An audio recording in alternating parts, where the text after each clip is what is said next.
The hero expresses fatigue from something. He emphasizes that some of them can only be done by him and are useful to others. The hero reflects on the tasks he had to perform. The young man declares that from today on, he will begin to act in a new way. He explains that if he needed an excuse for being late, it would be because he woke up late. The hero admits that he either overslept or failed. The young man notices that his tears do not stop. He says that he will not come to the meeting anymore and will boycott. X says he feels better after sleeping longer last night and doesn't want to go anywhere. The girl greets X. She hopes that he will give his best today. The heroine reports that the guild master wanted to talk to him and asks him to wait a little.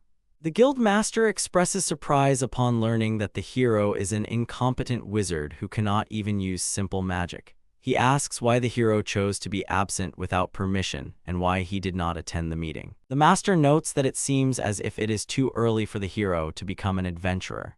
The man looks at the card with the hero's personal data: rank E, nickname Magician Clumsy, age 19, height 160 cm, weight 45 kg, specialty increasing the duration of spell effects. He says that as punishment he will be given the lowest rank, namely F. The hero comments on the absurd reduction of his rank by 3 levels. X notes that if he drips his blood onto the card, he will be registered. The master replies that he must hurry and drip his blood onto the card to invalidate all the work he has done.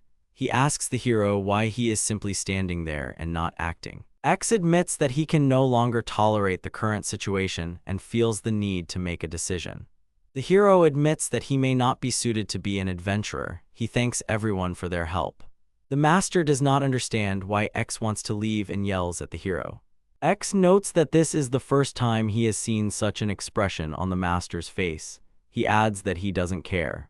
The leader of the strongest zombie clan, Pans, is happy that X is leaving. He is happy that the bar for joining the Adventurers Guild will be raised. He also notes that he was in a guild with a person who could only use the weakest magic. The girl asks the hero to stop, saying that there are still tasks for him. X states that he has already left the guild. The young man adds that he is the only one here who can cry, although he is not sure. He says that he already cried everything yesterday and it is better not to continue. Pans also says that now the hero has the courage to behave so badly. X notes that none of them understood anything. He points out that solo missions pay 50% more so you can earn more with them, but it's not for him. The girl announces that these tasks are from the feudal lord, the guardian of the forest, and the former master of the guild.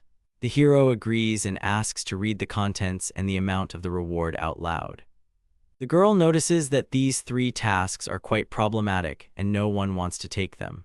For the feudal lord, you need to repair his maid's magic item. For the forest guard, you need to patrol and protect the forest. For the former guild master, you need to maintain and manage the tavern for a month. The girl says that the reward for the tasks will be 7 small silver coins. Pans points out that even if he can't fulfill them, he'll still have to accept the offers. Axe adds that it's the price of his lunch. Pans says it's humiliating to receive such orders. The hero realizes that this is a worthless reward. He claims to be an E-rank adventurer, but the reward does not match his rank. X adds that these 3 tasks will be the last ones. He says that after completing these 3 tasks, he will stop being an adventurer. The hero uses the ice ball spell to begin repairing the feudal lord's servant's item. He says that the magical renewal is complete. X notices that the salary is finished and assumes that the light will work for about a month. The hero continues to work, casting lighting magic on all the rooms. X says that the place is really big and there is a lot to do. He admits that he is very tired from work. The hero also wonders what to do with the materials needed to create a portable wind and ice ball. He ponders how to use a well-tuned turbine to spin it. The young man finishes the job feeling satisfied. He notices a strange feeling in his chest after completing the task. X notes that he had a bad feeling, which definitely came true. Viscount Radley says that 100 of these jars need to be made. The hero replies that he apologizes, but refuses to accept the offer. The Viscount insults the young man, calling him a defective magician. The hero notes that he is no longer going to do this, since the demands made over the past 5 years have been unrealistic. He cannot imagine himself sleeping. The hero declares that he will not change his mind. Redley says that if he doesn't like the explanation, he will order the hero's execution. The Viscount asks the hero to apologize well, thinking that the hero will be influenced by his threats. X says he doesn't want to work here anymore. The hero rejoices at his success. X asks the Viscount if he is okay, as he looks worried. The Viscount expresses disappointment, saying that the hero is a talentless wizard who can only use elementary magic. He demands that the hero bring in more profit than last time. Redley adds that this should have been taken care of from the beginning. The hero suggests asking another person and replies that he is already retired. X confirms that the Viscount's request has been fulfilled. He says that he is no longer here. The hero expresses weariness with personal requests, stating that they are too exhausting for him. He notices that former forest guard companions no longer come here, as his former comrades have handed over their affairs to others. X adds that he has been doing this work for 5 years. The hero explains that collecting magic stones is becoming increasingly difficult because there is more and more additional work. X uses the fireball spell on the Orc King. He says that the Orc King found him, but he was faster. The hero suggests that the Orc King thought that the fireballs did not threaten him. The young man declares that his flame will never go out and emphasizes the peculiarity of his magical abilities, their long-lasting effect. The hero claims that he is becoming stronger, but someone has disturbed him. X is bitten by a shadow wolf and is in shock, realizing that he let his guard down. The hero pushes away a dark figure that attacks him using the stun spell. The wolf runs away, but the hero notices that she was able to bite him hard.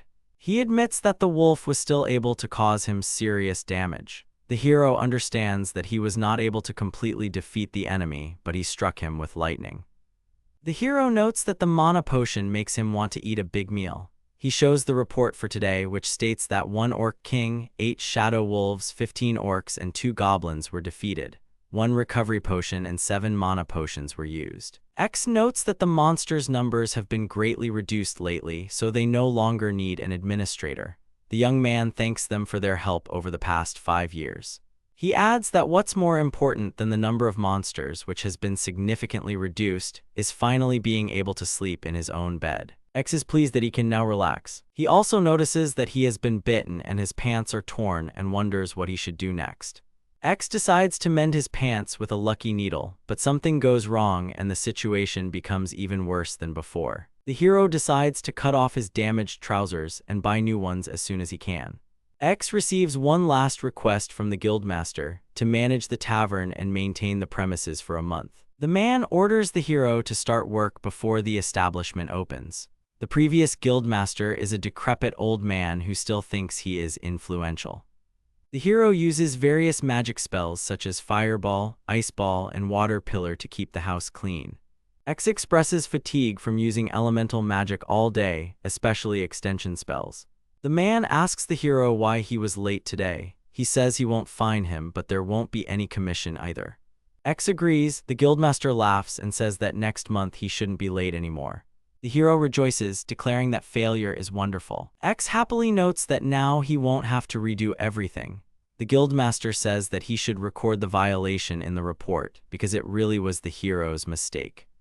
The hero states that he has completed 3 assignments. The girl confirms the task has been completed. X thanks her for her help. The chains that bound the hero are now broken. The hero happily exits the building, declaring that the work is now finished. X expresses his dissatisfaction, saying that being an adventurer sucks and that it's fucking slavery.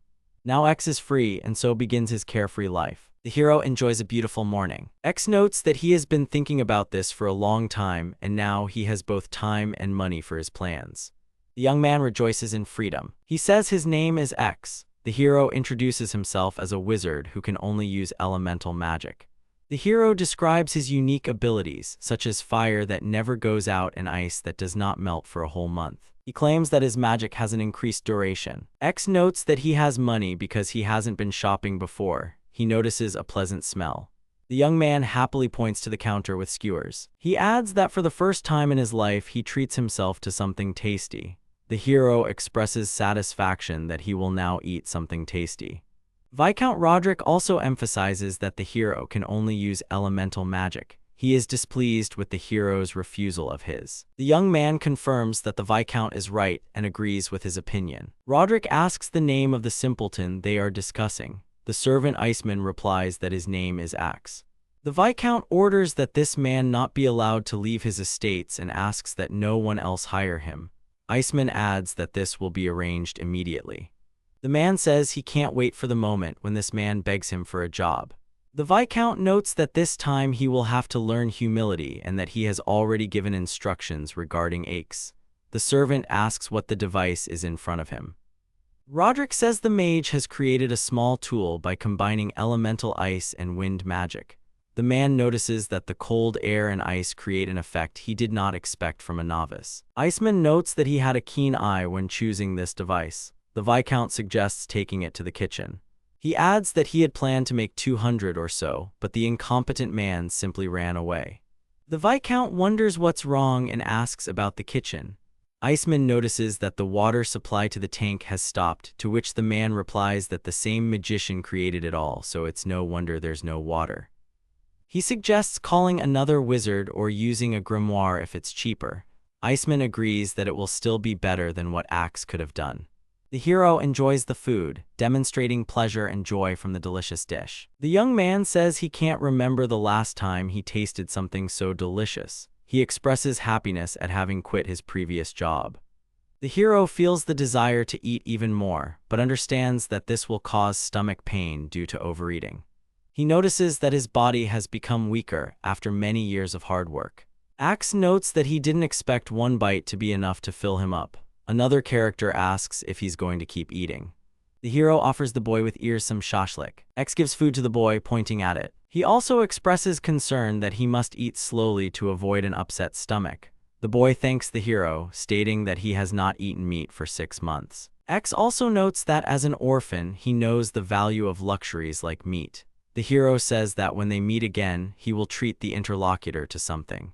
He states that life without work is enjoyable, although he is not yet fully satisfied and will live the way he wants. The young man continues to reflect on the future and admits that he does not need anything, but he wants to spend money on himself. He notices that the world has changed greatly, and this makes him dizzy. The hero is determined to spend his money, although he has not bought anything yet. X feels the need for help and healing. He is offered a stress relief pillow, pointing out its comfortable shape. The hero joyfully expresses pleasure while holding a soft pillow. The young man enjoys the softness of the pillow. The hero says that he wants to take her home and that he will not let go of the pillow because he is so happy. The girl asks the hero if it is really him. The girl adds that it really is him. X explains that he just decided to look at the pillow. The girl remarks about her daughter. She says that the girl will be happy if she has an admirer. X adds to be clear he was just checking the quality. The hero explains that he touched the item and got it dirty, so he'll have to buy it back. The woman claims that this is a sample and therefore cannot be purchased. The girl suggests a possible solution. X thanks him for the decision but refuses. The girl expresses admiration, calling the hero cute. The girl asks the hero to help her clean a barrel of water, explaining that her request was not even considered by the guild. The hero thinks that he had problems with people making crazy requests and can no longer accept requests. He notices that although she likes to be sarcastic, she knows her limits. The girl thanks the hero for listening to her request. The woman says to send the application form to the guild later. The hero confirms that he has indeed decided that he is no longer an adventurer and will no longer work. Meanwhile, in the Viscount's residence, Iceman stands thoughtfully looking at the jug. Iceman notices that the jug has broken and asks why this happened. He says that he used magic as instructed. The A-class wizard notes that when he asked to repeat the process, everything went fine. He adds that he simply wanted to fix the barrel with the ball, not break it. The wizard expresses surprise, stating that such magic does not exist. Iceman admits he didn't expect Axe's magic to be so special. He also says he can't imagine his life without the handy jug now. He offers to bring another barrel of water so they can rest. The hero agrees, calling it a great idea. The light goes out, which is noticed by the servant, who thinks that this was also Axe's work. So now the butler's torment will begin. The hero says a firm no. The woman was still happy and asked for something. X plucked up his courage and refused. The girl offers to give him a slime pillow as a thank you, even though she has money. The hero notes that the price is 5 silver coins, considering it expensive. 2 little creatures, one demonic and one angelic, argue about whether the hero should work. The angelic creature assures him that it will only take 5 minutes and he will get a pillow for free. The other says that there is no need to work at all. The girl offers the hero to use the bath and insists on his consent. She adds that the product is very popular and there is a high demand for it. X thinks that he needs to agree, otherwise the product will definitely be taken away. X really wants this pillow. He claims it's not a job, just a friendly favor. The young man eventually agrees. The aunt admires the hero, calling him cute. She asks if he really wants to become her son-in-law. She says that her daughter also loves the hero. X is glad that the girl is happy. He also notices that the slime pillow has now become his property. The hero uses the fireball spell. The girl is surprised to learn that the term can be 1 year. She asks if it is possible that it will last longer. X also ponders why he was taught this way and admits that he couldn't do the action again. Auntie says that someone came. The girl happily greets the hero, calling him brother. Auntie says that X-gun made it so that they could use the bathroom. She thanks him for that. Lena expresses her love for X. X tells the girl not to say such things again until she grows up. Lena replies that she is already old enough. The hero thinks that if she says such things in public, she might be eaten by orcs. The girl says that if he no longer wants to be an adventurer, she offers him to work for his aunt with his magic. The hero decisively declares that he has decided not to work. The aunt apologizes to him and notes that she understood him. The girl says she won't offer anything like that again. Lena runs up to the characters and hugs them too, telling the young man not to worry. X notices that they warm his heart. He thanks them both for their help and declares that he is okay now.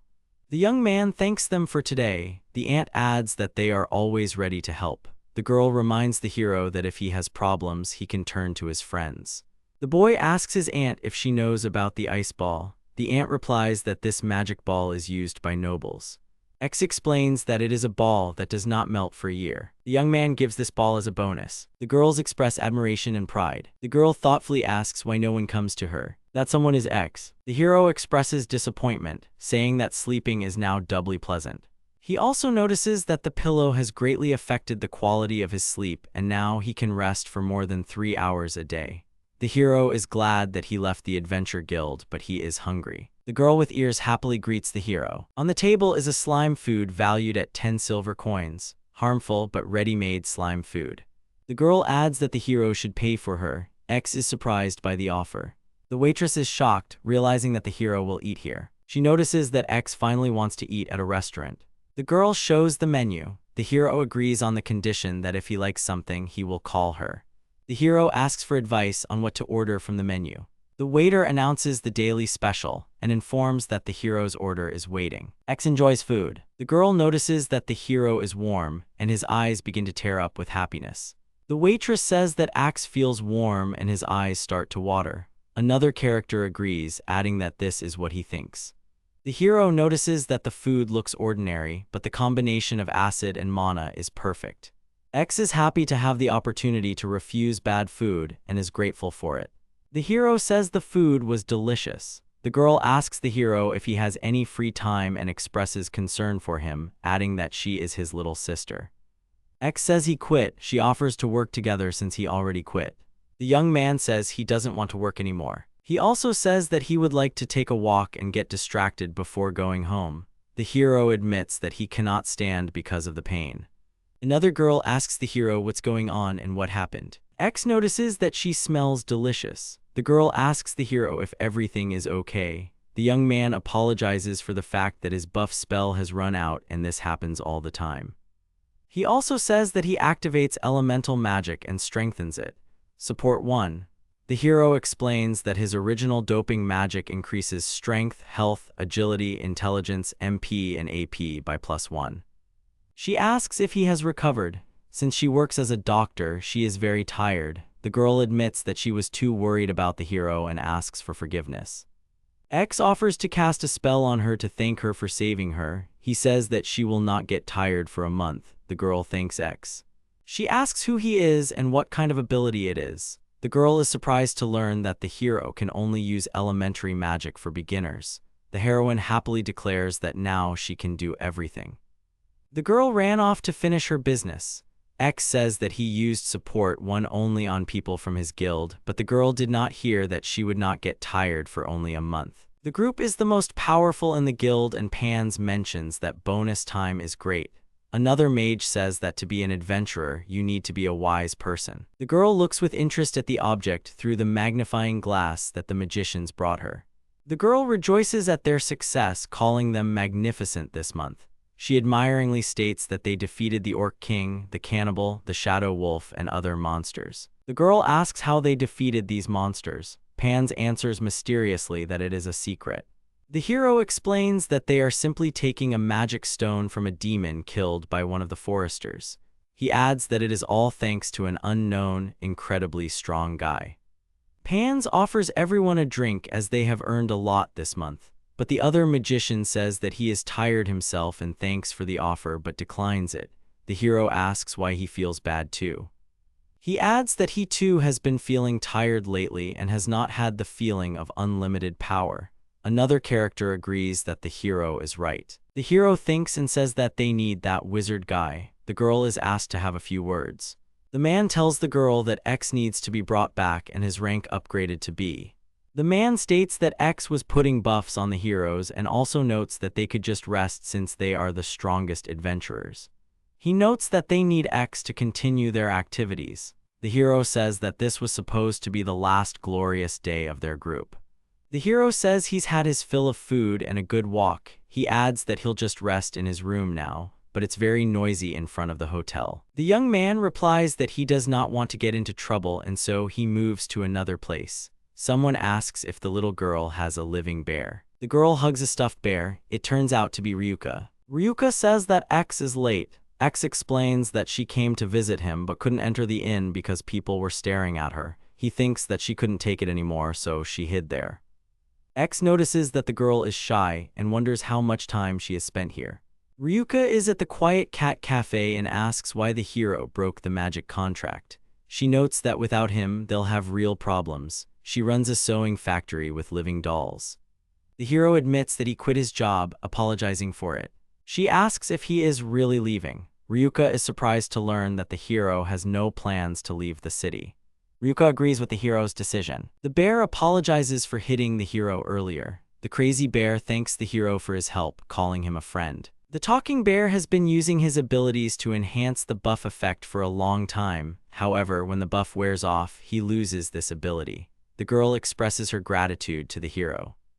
Ryuka says that without a hero, the crazy bear loses his intelligence. The bear also confirms that he is counting on the hero. The hero tells the girl about his dismissal from the guild. X says that Ryuka was very upset with him. He notices that she was like a different person. The hero adds that Ryuka even said that she would bring him to his senses. The X asks the girl for forgiveness and offers to walk her home. He admires Ryuki's appearance, comparing her to a doll. The girl joyfully greets the hero. X and Ryuka stand next to each other, showing a lack of understanding. He notices that two beautiful girls are in the hero's room in broad daylight. The girl reports good news, saying that he has been approved for C rank. He also adds that next month they are promising another B rank. The hero says that he is no longer an adventurer and notes that he was in F class. The girl explains that the guild gave the hero trials so that he could rise above his adversity. She says that there will be high stakes and that from now on the guild will reject requests from the poor. The girl adds that they will focus on high-stakes requests. She also expresses joy at his presence in the guild. The girl suggests that the hero ask her out on a date, but the hero thinks that he doesn't have time for that. X looks at Ryuku and realizes that everything is okay. The hero declares that he has changed and wants to say something important. The talking bear says that the young man will not listen to the girl, even if she says whatever she wants. X realizes that the bear said what he wanted to say. The girl declares that his stuffed animal has spoken. The magic bear explains that mages start at C rank because they are very rare. He also mentions that the guild takes commission money from its partners and uses it for its own expenses.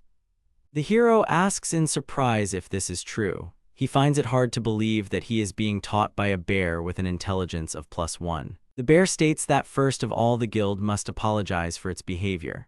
The hero notes that he is finally home. Ryuka reminds the hero that he should thank the crazy bear. X thanks him for his help. The bear says that he can be called Kumakichi. The boy asks Ryuku if it's true that she told Kumakichi about the guild's work.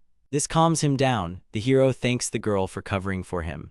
The boy mentions Ryuko with Kumakichi, Lena, and her aunt at the restaurant, that he had many good friends. The girl explains that this is why the hero rejected the offer. She says they've been getting a lot of reports of missions failing, and none of the guild members have shown up. The hero expresses surprise. He does not understand what is happening. The guild's doomsday is almost here. X also notes that Kumakichi is nice and fluffy. The hero expresses his fatigue from constantly clashing with the administrators. He asks how Ryuki's workshop works. He adds that the sewing workshop's efficiency differs significantly with and without its automatic dolls. The hero says he was worried about whether Ryuko would be able to deliver on time. X doesn't understand why Ryuki has that face. The girl agrees, stating that she has heard about this before. She says that if she makes them work, she will look like a villain. The girl says that her bear is completely different, to which Kumakichi asks X not to leave him. Ryuka explains that she knows how useful X is, but the workshop can only cope if they reduce production. She adds that the world will live on without him, so there is no need to take responsibility for yourself. She offers him to rest a little. The hero agrees and thanks the girl. The girl understands that the hero has understood everything and says that now she is leaving. The hero thanks her and walks her home. Another girl apologizes and says that Mr. X quit a few days ago. The former guildmaster asks in surprise how the young man quit, and he is the last to know about it. The hero complains that he has ruined all the delicious dishes in his restaurant after all the trouble he has caused him. He wonders if the hero will blame him for his dismissal. He says that if something serious happens, he will be responsible to the end, no matter what, and suggests rereading the documents. The girl reminds that the former guildmaster knows his business. The girl reads the document, and the man asks her what happened. She explains that this application was treated as a rejected request, meaning that the hero is no longer valid and the guild has nothing to do with it. The former guildmaster states that this is absurd. The man wonders who will take Axe's place after he is fired. He also notes that they just got into debt. The girl thanks the hero for his hard work. The heroes return from the mission, and the girl notices that they failed it. The guy expresses surprise, calling the situation strange. The hero says that the enemy turned out to be stronger than usual, and it is more difficult than a few days ago. The girl adds that this is already the 9th failure this month. There were so many during the whole of last year, and now in just 3 days. She notes that those who do not know failures speak of a strong enemy. The guildmaster asks the heroes what's wrong as they have lost ground. The hero asks for a special meeting, explaining that he has been feeling unwell lately. He notes that the strongest adventurers in this guild are the Zanbai team. The hero announces that today is a special day and is going to give all the adventurers a reprimand. The man thinks that once they experience this, they will be hooked. The guildmaster asks adventurers to have a high level of awareness and the ability to think for themselves every day. The guildmaster calls on the adventurers to take their gear and set out on an adventure. The adventurers thank him for his words. The secret is revealed after an emergency meeting in the tavern. The hero happily declares that eyes will strengthen him. The girl notes that enhancing without a fight is pointless. She adds that someone already knew that it was effective. The mage says that the newbie doesn't need to think and just do what they say. The girl announces that everyone should queue up so she can give them the buffs they want. She asks Mara, who had 15 magical abilities. Mara thanks the girl for her help. The girl notes that Mara is a powerful sorceress who uses a number of very powerful elemental spells while using little mana. Another character greets everyone and states that he needs a boost too. Eyes adds that it's hard work. The hero is surprised to notice that their buffs have already run out. The girl expresses surprise and asks what is happening. She is reproached for being a weak sorceress. Eyes explains that the buff only lasts for 10 minutes. The mage says that X had enough buffs for a whole month. Mara admits that without enhancement magic she has problems. The girl says that without buffs, her magical power drops to the level of a child and she has no choice but to restore her magical power with potions. Mages say that without the enhancement they can't do their job as before. Eyes is sure that all this is impossible. She has specialized in magic all her life. The enhancements last for a maximum of 10 minutes. The girl expresses disappointment, saying that it is bad that they can no longer return to the previous level. Another girl suggests calling another buff master. She reminds the heroes that the buffs only last for 10 minutes. The hero wonders if it's possible that X really is amazing. Mara says they need X. She says he was kicked out and hopes they can bring him back. He agrees that this is the way to proceed. The girl replies that the guy who was with him said that they should apologize. The guildmaster asks who he should apologize to. The girl orders the heroes to go and apologize to X. The hero notices that this is the same empowered wizard that was mentioned. Auntie says she needs to sharpen her knives. She adds it will only take about 10 grand. X says she's not taking any more assignments. The young man notes that he used to have an absolute percentage of orders, but now he refuses all of them. He thinks that the world will live without him. The girl asks the hero what he is doing there, calling him a defective magician. The hero sees a team, Zettai, and this is the signature team in this city. Pans reminds X that he needs to be more polite to his former colleagues. He notices the hero's challenging look. X admits that he may have been a bit emotionless before and can't respond to this remark. The young man asks Pans to apologize. Pans doesn't understand what they want from him, and X insists on an apology. Pans asks if the hero is in his right mind and threatens him, saying that he can chop him up. X adds that drawing a sword and threatening with magic is the way of an adventurer. He uses the spell Ice Charm. Pans jokes that if he gets cheeky, he'll cut him into pieces. He's surprised by X's actions and asks what he did. The magician expresses pain and notices that the sword has been stuck for a month. He asks why the sword is frozen. The third character says that he is drawn to crime and notes that for a novice wizard this is a lot of money. X says that Pans attacked him. He adds that he tried not to hurt him and that he had to go far for them to retreat. He expresses concern, saying that if he tries any harder, something will happen. Sister is here, as are the other heroes, who point out that 3 against 1 is not fair. He notices that this is the first time he sees the manager. The restaurant manager expresses surprise, recognizing the hero's voice. The waitress smiles happily. The manager accuses Pans of cowardice and asks if he just wants to hide. He also says that before you talk, you need to act. The hero reminds about the need to pay the bill for last month, which was 3 days overdue. Pans adds that he thinks he can avoid punishment by making an enemy out of the manager. The girl says that these two are better than most adventurers. The hero happily notices that the knives have become even sharper after being strengthened. Another character expresses surprise and indignation, threatening to tear the mages apart. The group of heroes declare that they are ready for battle. Pans replies that all jokes should not be taken seriously. The hero asks to wait and adds that they will definitely pay, but later. X demands that the hero apologize to him. X is surprised and wonders how this even happened. She also notes that they got what they deserved. The hero is praised by other characters. X thanks both of them for their help. The manager hopes that the hero will visit them today. The girl happily declares that she will be glad of it. The waitress asks what to cook for him. X suggests making a special dish called hanji. He adds that it will all be over if this little magician interferes with them. Pans says that they will have to take a few more people and then beat them up. The girl happily declares that they have finally received a report on the murder of the forest guard. The hero rejoices at this event. The group is in the Devil's Forest. They notice something strange and are surprised by it. He asks what is going on. Pans notices that there is no magic stone on the ground. The young man expresses surprise to learn that the demon is still alive. The hero expresses regret and asks for help. After that, he disappeared. The forester's report turned out to be false. Up until now, only X had been handling the case and others had been taking credit for it. Now they can't handle the task. Thanks to this, the demons remained untouched and the bonus time they were counting on was lost. X was forbidden to pick up the demon's magic stones. But the newcomers didn't know about this. It turns out the elfman was a traitor. After that day, the young heroes of the guild, the Zettai, were disgraced.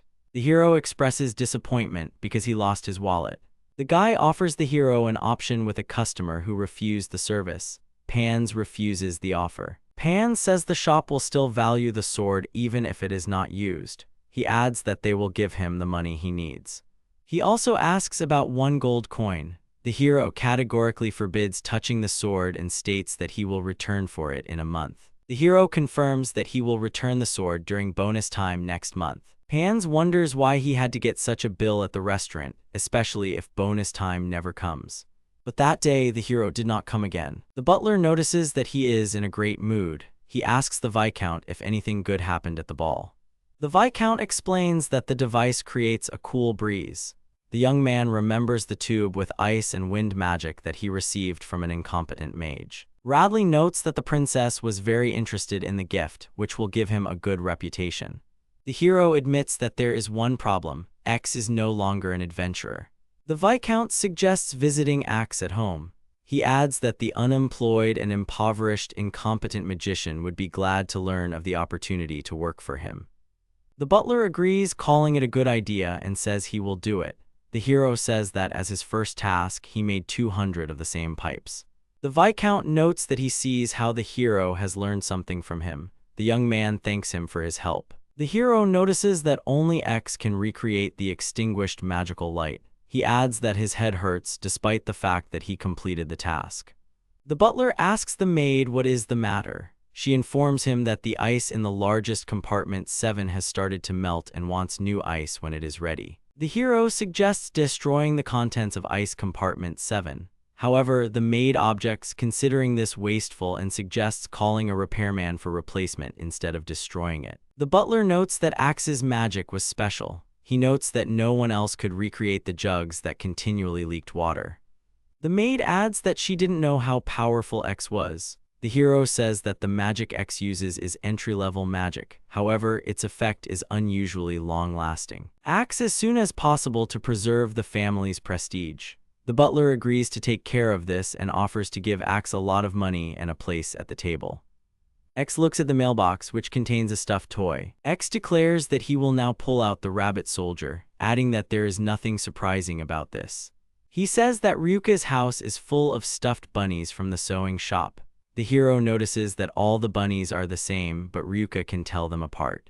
X notes that she said she could do without his efforts and senses that something is fishy here. The hero decides to go to Ryuki's workshop. The boy uses the key that Ryuka gave him to enter her workshop. X opens the door and apologizes for disturbing him. The hero notes that Ryuka is a mage like himself. The hero explains that magic is unreasonable and comes from the land of eternal emptiness. Each magic has its own zone. There will always be fire on the plain fields. In the icy valley, there are different colds. Magic connects our world with the land of emptiness, expressing the normality of the inhabitants of emptiness. The mage opens a tunnel between our world and the void world using a magical element in his body. He makes a pact with one of the void inhabitants to open a hole in his body. By their nature, such forces are not very consistent with what is desired. Ryuka was blessed to be a puppeteer, but when the void took everything from her, she was left alone. The sacrifice she made was her interpersonal phobia. The hero notices that this guy became a friend to Ryuki, but he was also jealous. This man took away her courage so that others could not get close to her. X says that they became friends the day he first heard Ryuki's voice. A small animal that looks like a hare stands at the door with a ball of yarn. The hero notices that the animal fell because it was walking with threads. Ryuka helps the animal, which continues to move. She asks to wait, looking at what is happening. X greets Ryuko and says he came to play. The girl is glad that the hero came, but notes that he should have at least rung the bell. X reminds himself that he rang the bell, but she didn't hear it. The hero asks Ryuko why she's so worried. Ryuka says that nothing special happened. She asks to wait and turns to X. The small rabbit was buried under fallen material. The hero looks at Ryuko and she, embarrassed, agrees. Ryuka adds that she was afraid to ask him for something. The girl asks if the hero is happy. The hero says he's only been here a few minutes and the rabbits are already falling apart. He apologizes and remarks that he didn't know how bad it would be once the +1 intelligence was gone. X notices joyfully that the rabbit has gotten out. Ryuka thanks X for his help. The girl says that they can end it here. The hero admits that in this situation, he begins to feel like a hero. The girl looks surprised and X says that everything is fine, she can consider it an order.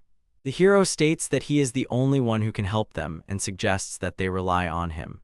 The little animal actively uses the boost, repeating the word boost. X points to the last door and tells everyone to listen to him. There are many small animals in the room. The hero disagrees, stating that he does not want to work here. He says that they are all here and that he has no choice. The girl hugs the hero from behind. The hero laughs and says that he doesn't even know when she will calm down. X asks Ryuko what she is doing. She reminds the hero that he heard her words. She explains that the dolls become uncontrollable when they do not perform difficult work. The heroine suggests that he work only when he wants to.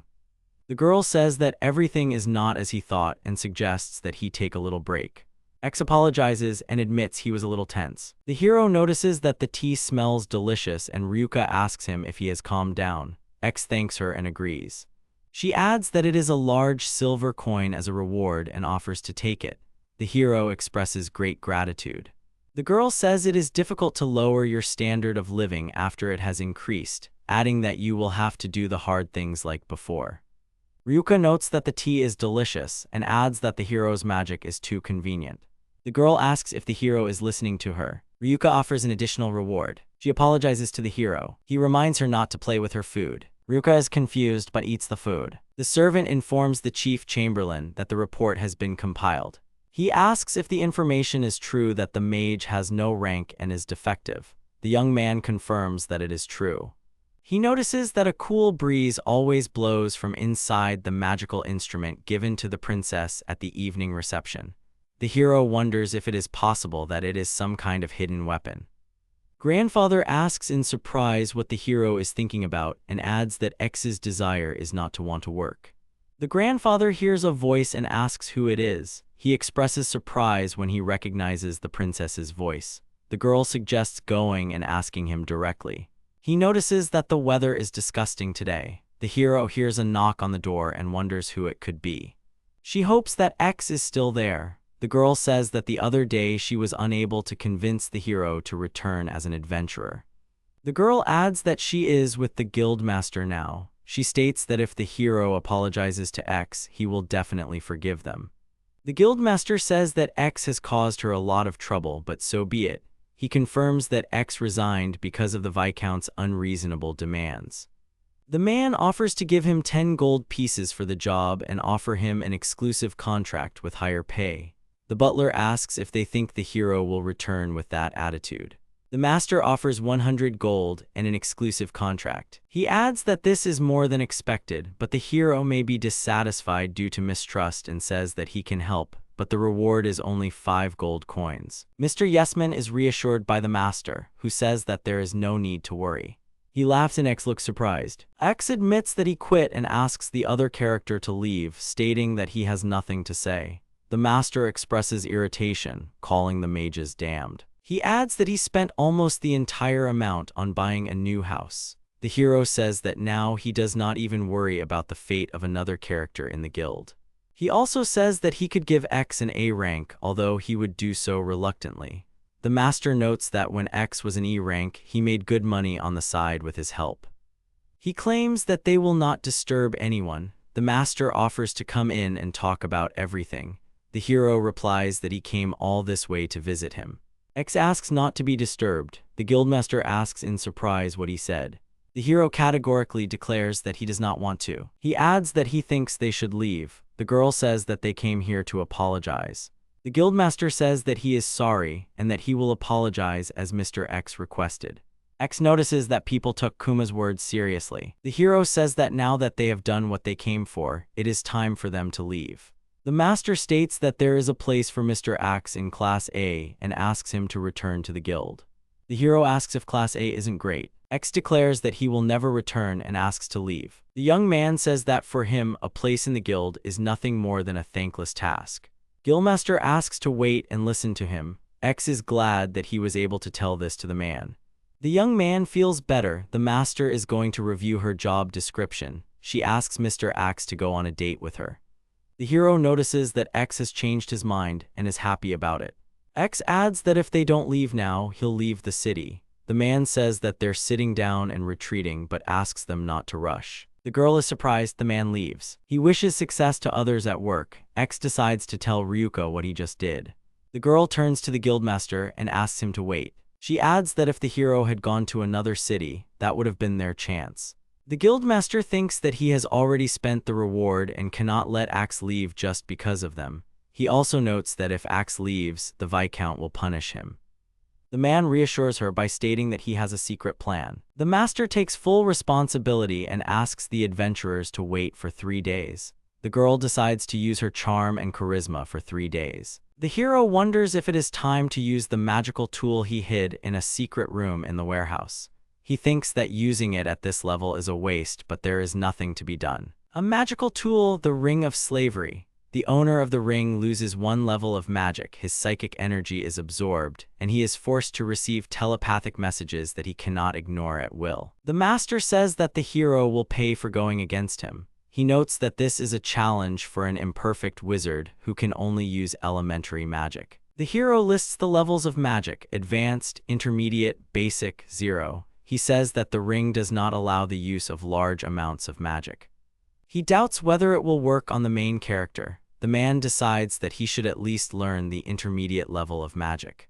The guildmaster expresses surprise that he has laughed at Axe so many times. He asks them to wait, stating that they have money. The man notices that it is a guild deposit and says that he never thought he would become a fugitive because of Axe. He adds that it is a bit dangerous and that they will have to go through a demon forest.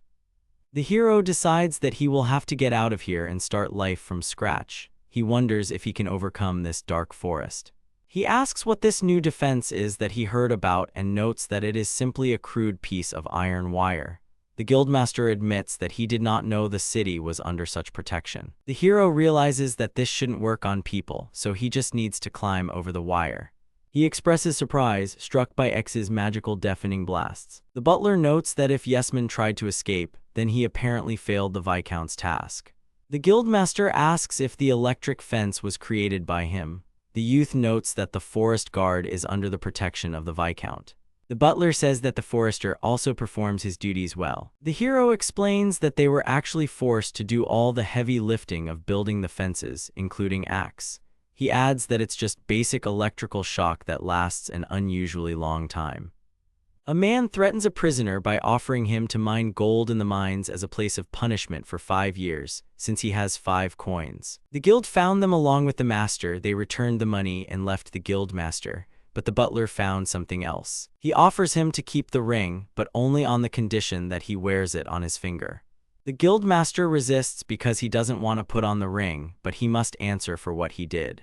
The butler orders the master to be sent to the mines. The man feels the heat leaving his body. The hero meets the butler on the street and notices that they haven't seen each other for a long time.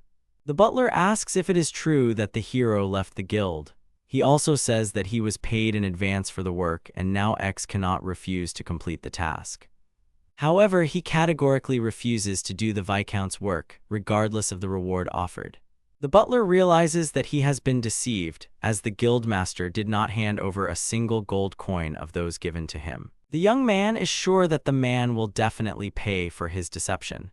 The guildmaster is burdened by his ring, but it will only be removed when he serves his sentence. He understands that he will have to spend 5 years in harsh conditions. He does not know that Yesman extended his sentence by 100 years after he learned of the deception.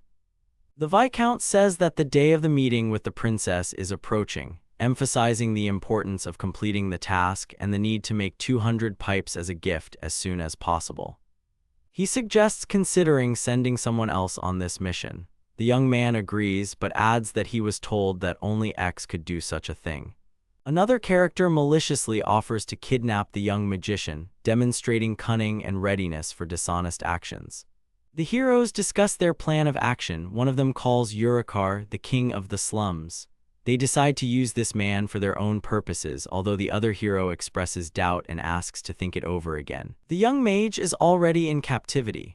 Urukara confidently declares that it is enough to provide him with a room in the basement and treat him politely, so that he will definitely change his mind about resisting. The Viscount expresses surprise and admiration, dismissing the plan as interesting and not badly conceived. The other characters agree with his assessment, although one of them wonders if the hero is serious. He remarks that kidnapping is bad form and states that their bait plan will definitely work. The Viscount believes that kidnapping is impractical and suggests simply calling the target. He suggests luring the target into a trap with the help of an attractive woman. The hero looks puzzled and surprised when he hears the word bait. Urukara notes that every criminal organization has its own specialty, and their group is known for its mistreatment. He emphasizes that they do not have beautiful women to carry out such a plan. He orders his men to gather everyone, showing confidence and readiness to act. But when he sees who his men have brought, Urukara expresses shock. The little girl looks worried and sick. The older woman replies that she feels young inside despite her age, and with them, a pregnant woman. The hero tries to find a suitable person for his goal but says that he has no one. He admits that he does not even know which people are suitable for him. The heroine irritably remarks that she will have to decide everything herself again. She meets another hero who greets her as little sister, and she responds dryly, showing dissatisfaction with the situation. She emphasizes that he is his girlfriend and he can completely rely on her, demonstrating trust and emotional connection. The heroine declares that Yurikara is the only one she loves. Yurikara thinks that she is really very good and that is why he fell in love with her. The hero expresses doubts about how attractive the girl who is proposed to be used for the plan is. He asks if she can handle the task. The hero decides to test his confidence by tossing a coin. If it comes up heads, he will choose this girl. If it comes up tails, he will have to find another person. While tossing a coin, the man suddenly loses it from his hands, which causes him irritation and frustration. He complains about losing his concentration and mood. The boy notices that the hero dropped the coin, pointing out his mistake. Despite losing the coin, Yurikara states that the decision has already been made. The boy is hesitant to become the bait, claiming that he is a guy and cannot fulfill this role. The girl reproaches the hero for his whining and reminds him that she borrowed his favorite outfit. The man addresses the girl, calling her sister, and notices the second hero, but has difficulty determining the gender due to appearance. The hero confirms that he is indeed a guy, although his appearance may be misleading. The sister deduces that it is X. She notices that the other character looks carefree, which she considers a positive thing. The girl notices a beautiful girl next to X and expresses surprise, asking who she is. Another character says that their plan won't work because of the girl's presence. He suggests going home. The sister confirms that they have the advantage and must stay. She firmly states that she will do everything for Yurikara, even if it means losing. The group realizes that the three people who were watching them earlier are approaching. X notices that Ryuka is scared. X asks the girl what they want from them. The girl suggests having fun, smiling and demonstrating a cheerful mood. Ryuka expresses surprise. The toy bear notices that someone has invaded the hero's personal space while they are out for a walk. He also points out that there is a man among the intruders, causing the heroes to be surprised. He stresses that the situation has changed and they can no longer act the same way as before. The boy says that their numbers do not matter because they have been exposed. The boy admits that they wanted to catch the hero with bait, but now they realize that it didn't work. He expresses disappointment, saying that everything would have been fine if it weren't for the girl's presence. Another character addresses the heroes. He asks them to pretend that the plan was successful and suggests going to the Viscount to continue the plan of action. The boy says it is better to be a volunteer than to be kidnapped. The man also adds that it is important to save his sister's face by showing concern for her reputation. The young hero categorically refuses to carry out the proposed plan, stating that he does not want to participate. The sister decides to leave the scene, pointing out that everything could have worked out if everyone had followed the original plan. The group of heroes admits that the situation has gotten out of control and too noisy. X thinks that they didn't know about such a trap and watches as the opponents leave. He notes that they were surprisingly straightforward and simple in their actions. Ryuka turns to X and says that he was cool. Yurikara expresses surprise that anyone could resist such a beauty as his girlfriend. She apologizes for her mistake. The man expresses irritation, saying that X is bothering him. A boy approaches who may know the magician. Yurikara replies that he has orders to bring him to the Viscount, emphasizing the seriousness of the situation. He offers to help the boy, asking what he wants in return. The boy agrees, adding that he needs cold medicine too. He thinks it is cold medicine for the child who just left. The child firmly declares that he is done. Yurikara doubts his decision because it is not in his principles to use children. The girl sees that her boyfriend has found a solution to the problem. He categorically refuses further bait, declaring that he will no longer use people for such purposes, especially his girlfriend.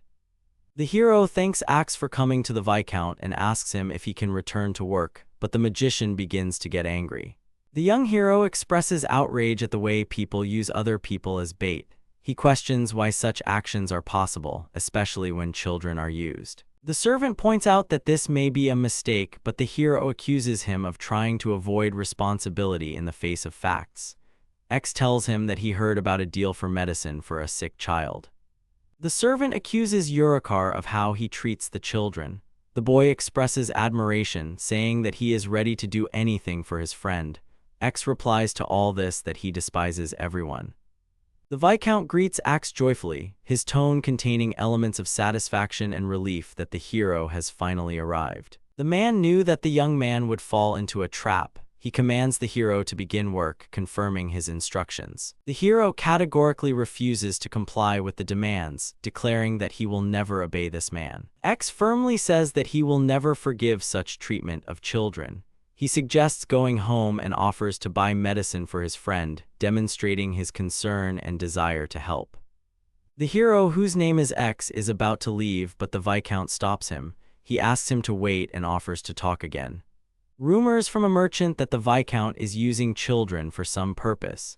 She adds that the Viscount's reputation has suffered greatly because of this. A girl dressed in a smart dress enthusiastically declares that she is now going to see the great magician. Grandfather is surprised to notice that Princess Lula herself went to X. The guards regret not stopping Princess Lulu in time, noting that she left too quickly before they could prevent her actions. The older character wonders if it was a mistake to consult Princess Lula. Princess Lula is the third princess. She is 12 years old, which is a little younger than her sisters. Princess Lula has an innocent but intelligent face and once brought with her an unusual thing. She says it is a gift from the Viscount and describes it as a cool and very light breeze. The man asks what it is and offers the girl to give it to him. Grandpa notices a strange feeling from the object he is holding. He uses his ability to determine the danger level and finds that the object has a danger level of 1.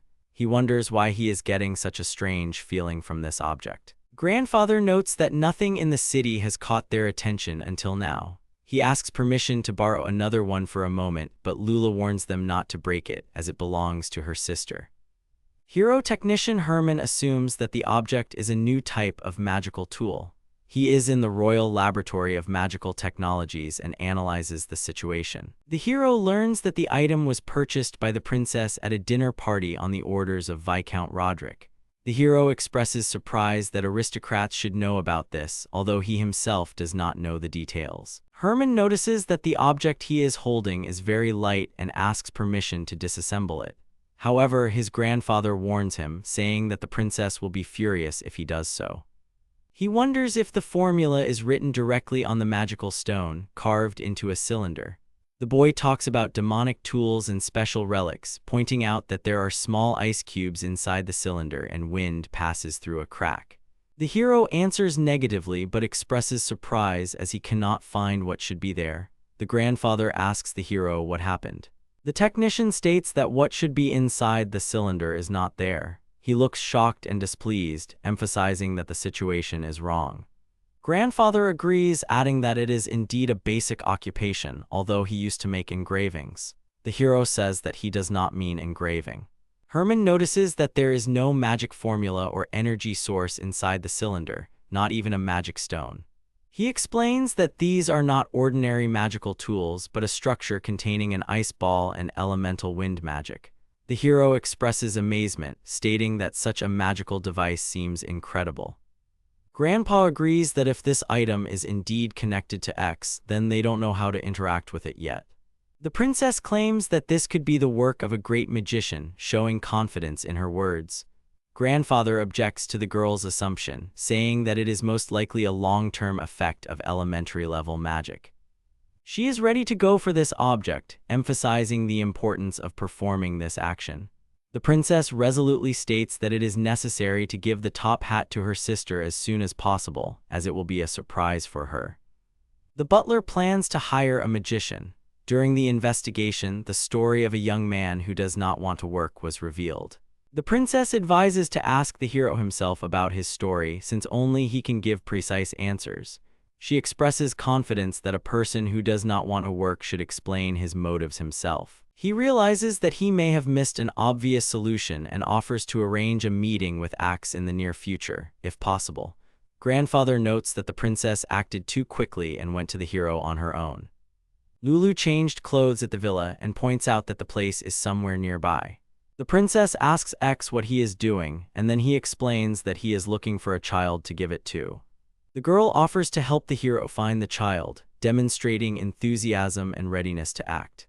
The hero notices that the girl suddenly ran away, leaving him alone. He looks surprised and worried, not understanding where she went. The girl runs up to the cat and says that maybe he likes shashlik, so she can feed it to him. The heroes notice that the cat doesn't want to eat the shashlik. At this point, X asks what she is doing here, pointing out her presence in this situation. The child recognizes X's brother and joyfully exclaims about it. Nitra asks for another kebab, which the hero is holding. He explains that he just bought some medicine for Rin. He admits that despite his unemployed status and limited funds, he still made the purchase of medicine. He adds that it hurts him to look at his interlocutor. The hero expresses confidence that he is considered suspicious because of his behavior. X hopes that Lulu will be able to find the one she needs. The girl addresses the hero, calling him Great Wizard X. The hero responds by introducing himself as a wizard who is called defective. The girl apologizes, expressing regret. She then confesses that she wanted to ask whoever created the item to make her one. X thinks it was done at the request of the Viscount. The hero describes the object, saying that it is indeed cool and light. He confirms that it is his creation. The girl is surprised to learn that the hero can make another such item. She asks for 2 such items, to which the hero agrees. Lulu exclaims joyfully upon learning that the one she was looking for, X, the Great Wizard, is indeed standing before her. She expresses her joy at meeting him. The hero admits that he can only use elementary magic and therefore cannot be a great wizard. X demonstrates the spell Wind and Ice Ball, causing the girl to admire him. The hero asks the girl not to tell anyone that he is a magician. He suggests keeping it a secret between the two of them. The girl agrees, confirming that it will be their secret. The princess thanks the hero, calling him Great Wizard X. X notes that although the situation is funny, it is not that bad, especially after he managed to prove himself as a great wizard today. The young man understands that he should not tell the beastman about this. The grandfather asks the princess where she has been all this time, expressing surprise and concern at her absence. The butler says they were worried about her long absence. She gives her grandfather a gift, calling him the old man. He notices that this is not the pipe they originally had. The princess says that she asked X to make the same items for her on credit. She stresses that the royal family cannot remain in debt and that the service must be repaid.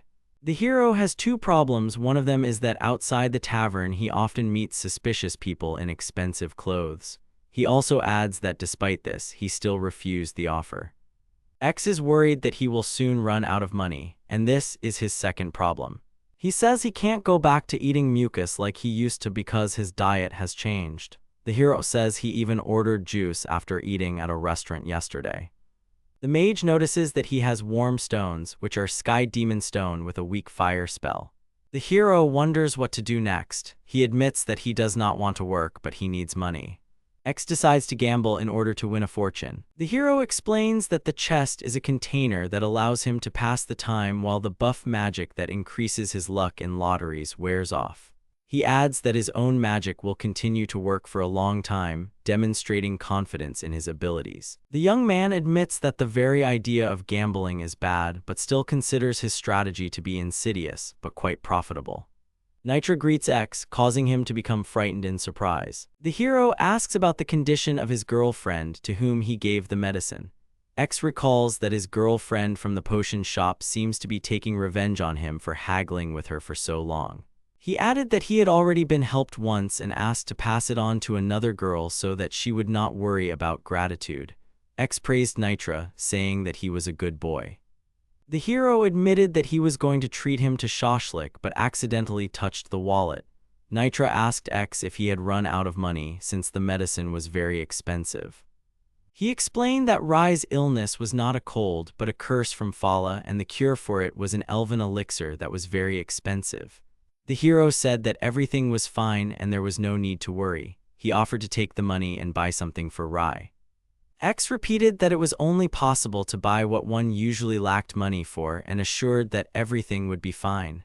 Nitra agreed, although he hesitated a little. The hero confirmed that now he definitely has no money. Nitra thanks the hero, expressing his appreciation for his help and actions. The hero feels calm and relaxed, which gives him satisfaction and joy. He wonders how he should live now, offering options for helping tomorrow or looking after Lena's shop. The hero admits that he has no money, but he feels warmth in his soul. X notices that even the stones in his pocket feel warm. The magician ponders the possibility of selling his warm stones to a rich man who is starved for entertainment. The hero, dressed in an elegant suit and top hat, expresses optimism and hope, asking Axe if he has thought about dinner. Lula sits at the table holding a cup of tea. She thanks her assistant and says that thanks to him, they will go to meet the great magician. Shin, Lula's sister, is curious about who made the cool pipe she saw and wants to meet that person. Shin admits that Lula seems so naive that it worries her. They discuss the possibility of meeting the person who created the pipe. The heroine wonders why her interlocutor has been reluctant to dine with her until now, but suddenly invited her to the table herself. She feels that the mysterious magician has set his own conditions, and now she is trying to understand what exactly he has in mind. Shin also notes that she heard that all mages are eccentric, and expresses concern that a mage might be a bad influence on her sister Lulu. The mentor agrees but warns about the need to observe some precautions. The girl does not understand what precautions should be taken. Grandfather explains that the word work is forbidden in the presence of the magician. This causes surprise among the other characters, who do not understand the reason for such a rule. Lulu notices that the hero mage clearly doesn't want to work. Shin reflects on how unfair it is to shirk one's responsibilities and take advantage of them. She feels limited, comparing her situation to that of a bird in a cage. The older man sternly warns Miss Shin not to ask Axe questions about his source of income, why he is not working, and when he will start working. He emphasizes that such questions are strictly forbidden. Lula asks her sister about it, and she says that she understands the situation. The girl notices that Shin's smile is a little strange. The hero expresses surprise, not understanding where he is being taken. He notes that he did not expect to travel in such an amazing carriage and feels excited. X thanks the young man for the invitation, showing respect. The young man reassures him that this is just an escort. The hero begins to feel a desire to return home and assumes that the person he meets may be of noble birth. X admits that he had been to this place before, but could not have imagined that this was where they would end up. The hero is surprised to learn about secret paths known only to very close people. An attendant dressed in an elegant suit and top hat invites X to enter. He asks if the magician is okay, showing confusion. The magician himself looks surprised and doesn't know what to say. The hero speculates that this place could be a portal for teleportation, but notes that the cafe itself is a secluded corner. He also admits that he did not expect to find a secret door here. The servant becomes impatient, pointing out that they will be late if they do not hurry. The hero says that this is his first teleportation, and he wants to show off to his friends Ryuka and Kuma when he returns. A group of people meets a hero. One of the characters asks the hero to go to the indicated door, demonstrating politeness and indicating the next step. X admits that he came here for the food, but did not expect to see such a performance. The hero notices one of the girls in the group. Lulu exclaims, recognizing the hero as the great magician, expressing admiration and recognition of his status. X sees Lulu and remembers her helping him once. He thanks another character for inviting him today. The other character says he's just a servant. The hero also notices that the second girl looks like Lula's sister, pointing out their external similarities. The girl introduced herself as Shin and introduced her sister Lulu as well as the butler. She thanked the hero, calling him Great Sage X. The hero admits that he is not a very good magician and is often called a defective magician. Lula emphasizes that if the hero did what is said, then he is definitely a great magician. Lula suggests that they begin dinner now that everyone has become acquainted. Shin muses that among the upper classes, the ingredients and rank of the dishes served are important issues. The hero notices that there are spoons of different sizes on the table and suggests choosing the largest one if in doubt. He says that the soup looks delicious. However, the hero admits that he doesn't like one of the spoons. The girl next to him remarks that using the biggest spoon can be a sign that a person doesn't have enough money. X asks where the sister's parents are today. Shin and Grandpa think that he has requested a direct audience with the king. Lula says that her parents are busy. The hero expresses regret about this. Lula points to a handy soup spoon and explains how to use it. The hero thanks her for the advice. Shin wonders if their conversation was a coincidence. Shin says she won't ask him any questions. The girl wonders if she made a mistake with her refusal gesture and asks if the hero has anything in common with them. The hero notices that the food looks delicious, but admits that he is already too full to eat. X regrets eating before the trip. The grandfather asks the hero if he has any problems. The hero is puzzled by this question. X explains that he wanted to sell something, demonstrating his intention to discuss the topic. The hero says that these stones warm in winter. The girl asks how much the hero wants for the warm stones. He says it's just a magic stone with entry-level fire magic, Ho01, which is a free material. The hero admits that he has a hard time understanding the pricing and would like to sell the stone for more if possible. Ryuka suggests allowing the buyer to set the price of the product himself in order to sell it at a high price. The X agrees with the proposal and suggests leaving the price decision to the buyer. The girl confirms her agreement, suggesting to continue in this manner. Lula points out that everything only costs 1 gold coin, and Shin is surprised to learn that the price is a whole gold coin. Shin admits that she doesn't know the right answer to the question. She wonders why a hero who has shown their abilities wants so much for it. She notes that refusal could lead to the hero turning against them. Lula suggests returning to the discussion of the issue. Shin agrees with her opinion, adding that the answer may change his mind. Lula states that she is the only one who believes in the great mage. He suggests that at best 7 small silver coins will be needed. The hero claims that even if they are rich, silver will suffice. 3 characters sit at a table, showing agreement or satisfaction with a decision, with a mountain of gold in front of them. X notices that they are suddenly bragging about their wealth. He states that he will be able to demand a large silver coin without hesitation. The girl turns to the hero and says that he himself determines the amount of the reward. He considers whether he wants to choose one of the gold coins, pointing out that all the coins on the table are gold. Shin offers the hero's freedom of choice. He thought it would be better to get a large silver coin, but maybe he is allowed to get a gold one. X also expresses surprise at why there are so many of them and wonders about finding the real coin among the fakes. Is this what Shin wanted? X wonders. He admits that he can't use evaluation magic to determine the difference and replies that he doesn't know how to tell the difference between the objects since they seem the same. The girl notices that the hero's face looks strange and says that they need to hurry. The hero declares that this is his reward and expresses confidence in his choice. The girl doubts the hero's choice. She asks if he is sure of the right decision. Lula stands next to Sheena, expressing her faith in the great magician, showing support and respect. Sheena notes that the desire not to work did not make the hero greedy. The girl asks the hero, Mr. X, if he is willing to share his features. She expresses interest and willingness to learn more about his abilities. Its specialty is to increase the duration of spells, which is very useful. It admits that using only elementary magic can be difficult. The heroine notes that elementary magic is too weak for serious tasks. X reveals that he studied advanced magic but discarded it.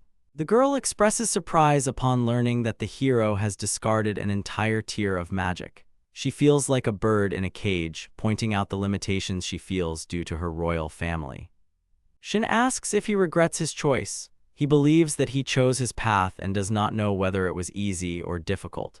The hero says that he is an incompetent person and is becoming more incompetent with each passing moment. The girl notices that the hero has thrown away his own advantages. Shin reveals that she thought it was her destiny to marry under the minister's orders, feeling doomed to do so. She adds that if the hero is willing to give up his advantages, he can be free. The girl, introducing herself as Lula Whiting, announces that she recognizes the hero as a great magician.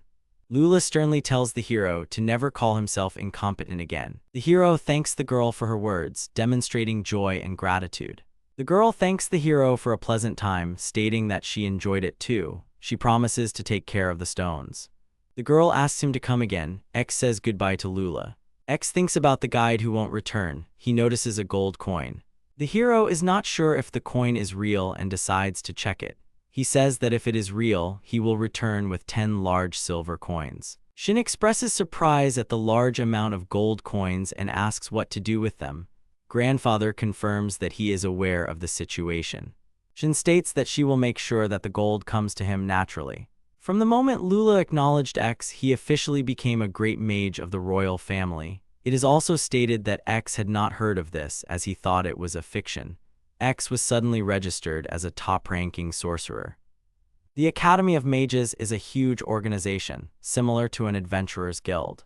The documents show that X is ranked 9th. The hero expresses doubt, stating that he has not heard of such a person. He suggests that it may be the king's illegitimate child. The old mage adds that the princess may have been joking too much. The employee notes that they still don't know who X is. The magician suggests repeating the search from the beginning, saying it is ridiculous. Teacher Kaerukara offers his help in finding the student. The girl conducts a worldwide search for the name X. The search results show that X is currently not working. Kaerukara notes that nothing was found, showing surprise or disappointment. The documents indicate that X was previously an E-rank Adventurers Guild member. His nickname is Defective Mage. Owl expresses satisfaction, stating that this is all she found. The old man wonders why he needed to join the guild if he wasn't planning on working there. The girl suggests calming down, suggesting that X might have only joined once for a disguise. Owl again sees information about X being in the Adventurers Guild with a D rank and the nickname Defective Mage, to which the mage is surprised that the hero was just demoted. Kaerukara adds that this cannot be true for a man who became a great magician. The girl expresses surprise, stating that the choice was accurate. The girl asks why the counter magic was completely ineffective. She looks worried and doesn't understand what's going on. The heroine wonders what it even means when she mentions Great Wizard X. X learned magic from the High Elves in the Red Forest and was recommended to join the Adventurers Guild. However, when he tried to join their ranks, he was ridiculed for the sacrifice of basic magic. Lula explains that X is now officially a mage, as she has appointed him a great mage. The butler suggests that the others will be very surprised by this fact. The heroes note that they have no idea how this all happened, but they have set up traps to track them. X is asked his name. The hero suggests the name X and adds that it seems like Ikes would be correct. Another character says that if you ignore the pronunciation, the names are indeed similar. He expresses support for the hero. X agrees that walking is good for your health. He decides to go for a walk and think about what to do today. The girl suggests working together or playing with Ryuka. X offers to invite him to join them or buy something for Nitra and her sister Rai. The hero notices that Nitra looks bored after they find all the treasures in the moat. The young man asks if it is a coincidence that he met Lena. The woman offers him the cloud cakes he wanted. X says she's afraid he has other plans. Hero confirms that he did want them. They also tell X that some nervous girl was looking for him, to which he replies that he doesn't know anyone like that. It turned out that the girl didn't have any stuffed animal. The girl says goodbye and adds that Mr. X will have to return soon. The hero wonders who could be looking for him so actively. He expresses surprise, asking if such people really exist. Another girl exclaims joyfully because she found this magician. X notices the fear in the girl's eyes and says that he has seen her somewhere before. The girl asks the hero to quickly use a buff spell on her. He adds that the buffs were clearly unnecessary. The hero replies that he does not want to use the buff spell as it is better to rest than to continue in the same spirit. She also asks how much she should pay the hero or if he needs money. X notices that everyone is looking at them and suggests that she think about whether she needs this spell. The girl asks the hero to do the same thing again because only he was special. The girl claims that she is the most popular in the city and is ready to pay for it with her body. Another girl firmly orders the first girl to move away from the hero, demonstrating a defensive stance and dissatisfaction with her behavior. X asks the other girl if she is Mara, an S-rank adventurer. He also wonders if she is going to help him. Mara happily declares that X will spend the night with her. The girl is categorically against spending the night with the first girl. Mara uses the Shadow Bird spell. The girl asks the hero not to leave, but she is bound by Mara's magic. The hero notices that where he fell is comfortable, comparing them to the most luxurious pillows. Mara demands buffs from him, demonstrating persistence and desire to obtain magical enhancements. The girl invites the hero to tell her about what she does so that he can make an informed choice. Sarah says that just a few days ago she was hooked by the idea of the great old woman. The hero wonders if she really exists. Shrouded in a dark hood with various names, the desire of eternity, the fortune-telling witch whose body is trapped in the void, the one who sees the future, and the one who has lived for thousands of years, this character raises questions about his true identity. The character says to be calm, listen, and avoid certain things. He also mentions a new type of defense called Forest Guard. A talisman called Buff 1 will help overcome the obstacle. She adds that this is what the witch said earlier. X expresses disappointment, stating that he ran out of magic because of this. Sarah thanks him, breathing a sigh of relief. She wonders if it was necessary to be so stubborn. X apologizes to her for dragging her into this situation. The girl introduces herself as Mara Iron without X's magic. She admits that she is not feeling well right now. The girl who introduces herself as Mara Iron states that she feels sick without X's magic. Sarah asks the hero to do whatever he wants with her because she does not receive income unless she sells her research. X says that there is no need to be stupid and reminds that he will pay the money after the research is sold. The girl thanks him for his support. The hero explains that the protection is magic, so it is impossible to prove its structure. He adds that this is why he came to this city to investigate rumors about a new type of protection. He adds that it was simply a stun. The hero explains that lightning created by magic is energy without a power source and is simply the result of technique. The girl wonders if she might have chosen the wrong approach. She says that while magic may be impossible, electrical discharges can be created through science. X asks Sarah why she works so hard. She replies that her sense of mission is the main reason for her diligence. She admits that this is childish nonsense, but she wants to be great and for everyone to look up to her. She asks if she has offended him. The hero understands the reasons for her work and considers it normal. Mara replies that she does not want to do it. The girl expresses the difficulty of forgetting children's gratitude. Mara thanks X for his help and support. The heroines suggested repeating their meeting sometime later. They happily note that it was fun and interesting. The hero says that he finally came to play. He notices that Ryuka almost never leaves the house but decides to come in anyway. The hero explains to Ryuka that he is here to play, although he understands that this may come as a surprise to her. The girl with the cake and other characters greet the hero. They congratulate him on his position as a great magician, showing respect and joy.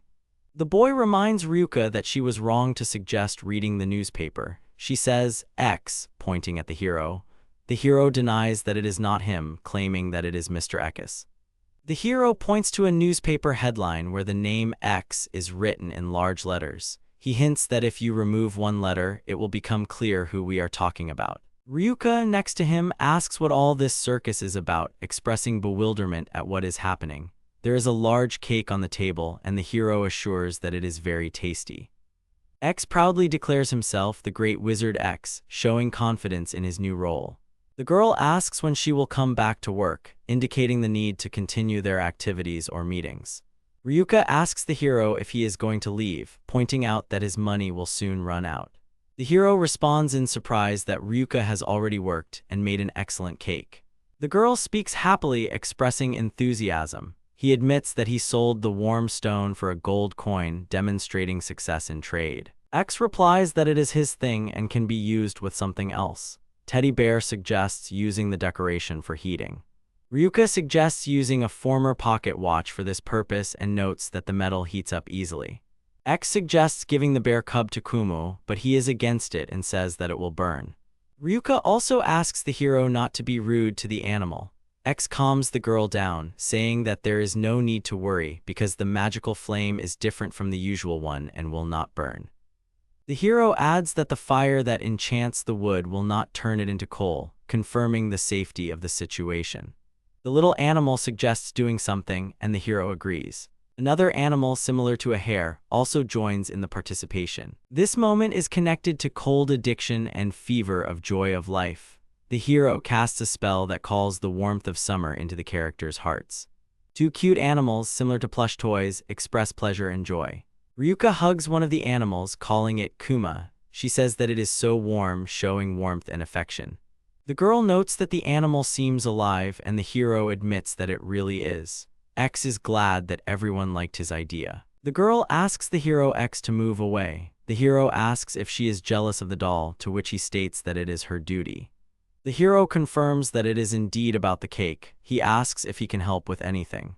The girl asks the hero X to listen to her. She says that there is one place where she wants to go. The hero announces that he has come for Ryuka. He joyfully calls her by name. Ryuka responds to the hero's greeting with surprise and joy. The girl says that the music festival will be in Shiptown. She also admits that she was so excited that she couldn't sleep last night. The hero replied that it would be fun.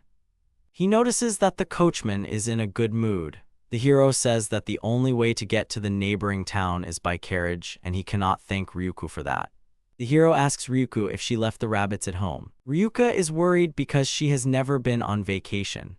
Kuma calms her down and says that the heroes will apologize to the other toys later. The young man notices that the Viscount has promised to distribute these pipes to the nobles and time is running out. He emphasizes that Ikes must be forced to make 200 of these pipes as soon as possible. The girl asks the boy who he is, showing surprise and a desire to know more about his personality. He adds that he is the Viscount's butler. The girl replies that the gentleman has been absent for 3 days. The butler thinks it's strange that the girl in Axe's room is playing maid, even though he himself reproaches others for it. Another character asks who is there, having heard the noise. The hero is sure he has seen this man before. Nitra points out that this is the Viscount's assistant. Rai confirms that it was actually she who was sick at that moment. The girl confesses that her illness was not a cold but a curse of the headlight. She tells how Mr. X helped her, giving his money to save her. The girl is happy that she can freely use Mr. X's room until they find a new place to live. They notice that even after the fire, they were able to maintain this opportunity. The hero admits that he created a false impression of the magician and adds that this man is actually good. Nitra also mentions that the great mage constantly treats her to kebabs. The girl calls Nitra and says that it is a secret. The man remarks that it is impossible to believe that someone can be made to call him a great magician using only elementary magic. The butler decides to pretend that he did not hear the conversation. The butler understands that X is unlikely to return anytime soon and leaves the heroes. The hero assumes that X is most likely heading to Shiptown. He notices that the grimoires on the gates can leave the ID details of those who come and go. The butler notes that the territorial army has been notified of the situation. He says that if the grimoire has the name X on it, it must be guarded. If anyone does not have identification, they must be detained. The man adds that X is currently on vacation and that they agreed to make 200 tubes before he left. He says he won't get out of this situation easily. The second morning in the small town of Shiptown began calmly and measuredly. X carefully knocked on the door of Ryuki's room. He smoothly opened the door and froze on the threshold, seeing her, who still looked sleepy and a little untidy after sleep. Despite her morning sluggishness, she smiled at him, as if greeting the new morning and the hero himself, and quietly wished him good morning. X said he had prepared milk for her for breakfast. She accepted it gratefully. They settled down together on the bed, sitting next to each other in the cozy space of the small room. The girl apologized to the young man for not being able to go with him to the music festival, regretting that she missed the opportunity to spend time together. X reassured her that there was no need to worry about it, everything had gone perfectly. He had especially enjoyed the carriage ride. He reminded them again how far they had come and tried to think of something else to talk about. In the conversation, he added that the guild master, for some reason, destroyed his old map, and now he would like to make a new one for himself in order to continue his business. She was quite surprised by this confession. Now it became clear to her why he had no identification and why he seemed a little strange. X stood behind her, beaming with joy and hope, while she looked at him with irritation. Their conversation continued, and she admitted that she was happy with how things turned out because now X could become a great magician. In response, he said that he planned to become a merchant of his goods. Bowing his head, he announced that he was going to go make a new guild map. Ryuka, sitting thoughtfully on the bed and tightly clenching her fists, thought for a long time about the current situation, and then suddenly said that she would go with him. He tried to explain that she didn't have to accompany him, but she turned away and firmly said that he might get into trouble if she didn't go along. He began to convince her that he was not so weak that he could cope on his own and that everything would be fine, but at that moment, a teddy bear flew up to him. The bear cub began to whisper quietly in his ear, explaining that it was about girls who could fall in love with a young man and that Ryuka was afraid of such circumstances and emotions. Standing with the plush animal on his shoulder, the guy thought about what was said, and a new thought occurred to him that might help solve the problem. He assured the heroine that everything would be fine even if he made new friends, but she replied that she considered them her best friends. X heard her harsh words that he didn't understand anything and thought about her accusation. They walked along the quiet streets of the city, looking around carefully. X thought that they would quickly reach the trading guild and quickly resolve their business, while Ryuka walked alongside, lost in her thoughts. She said she felt someone's eyes on her. When he asked where exactly these glances were coming from, she replied that they were women watching her. He was deep in thought, but Ryuka, looking at him with anger and displeasure, abruptly stopped him. They finally arrived at the commercial guild, where they were met by a female employee. The guys explained that they only needed a guild card, but the woman noted that they could live just fine without it. The bear, unable to bear the employee's stubbornness, intervened and demanded that she stop being so adamant and agree to their request. The woman was shocked to see the talking toy, and at that moment X quickly ran away from there so as not to complicate the situation. Returning to Ryuka, he said that if the bear spoke, even the bravest person would be frightened. At that moment they turned around and saw the tail of their pursuer flash behind them. Two strangers were peeking out from behind a wooden box. The hero was stunned by what he saw and was truly scared, realizing that they were being followed. Despite their fear, the pursuers apologized, came out to meet them, and promised that they would not harm them, offering to follow them, which surprised the boys. They said that everything would happen very quickly, and soon they found themselves on a large ship. They were told to come in, saying that the gentleman was already waiting for them on board. The hero stood there, wondering what exactly they wanted from them in this mysterious place. In a spacious room, a girl sat on a chair, resting her palm on her cheek. Ryuka couldn't help but ask X who the woman was who greeted them so warmly. The girl, hearing the question, introduced herself as Queen Amina. The boys greeted her politely, said their names, and listened respectfully to the queen. She responded by ordering the servants to leave the room. They asked how they could help the queen, wishing to show their goodwill and respect. The queen replied that she had recently received an unusual report. Smiling, she admitted that her curiosity had gotten the better of her, and she couldn't resist intervening. X stood in slight shock from this turn of events, not expecting to hear such a confession. Meanwhile, the queen settled herself comfortably in the chair. She gently propped her cheeks up with her hands, watching X's reaction. The queen suddenly became interested in Ryuki's handbag and asked where she got such an unusual thing. Amin admitted that she is a big fan of the Crazy Doll brand and dreams of finding out how she can get a similar bag for herself. The boys wondered if the queen had really invited them just to find out more about the bag. X turned to her tensely, waiting for an answer. Ryuka said with a slight smirk that X wasn't very popular, and that was why the queen felt so sorry to watch them. He became embarrassed and said that he was very ashamed of such an assessment, opening his mouth as if he wanted to object to something, but could not find the words. The legend of the hero's great popularity was never launched. He covered his face with his hands as if trying to hide his awkwardness and inner embarrassment. The queen looked at them in surprise, not understanding the reason for their strange behavior. She asked again where they got this bag from. Ryuka whispered to her companion that she did not want to reveal the origin of the bag to the queen.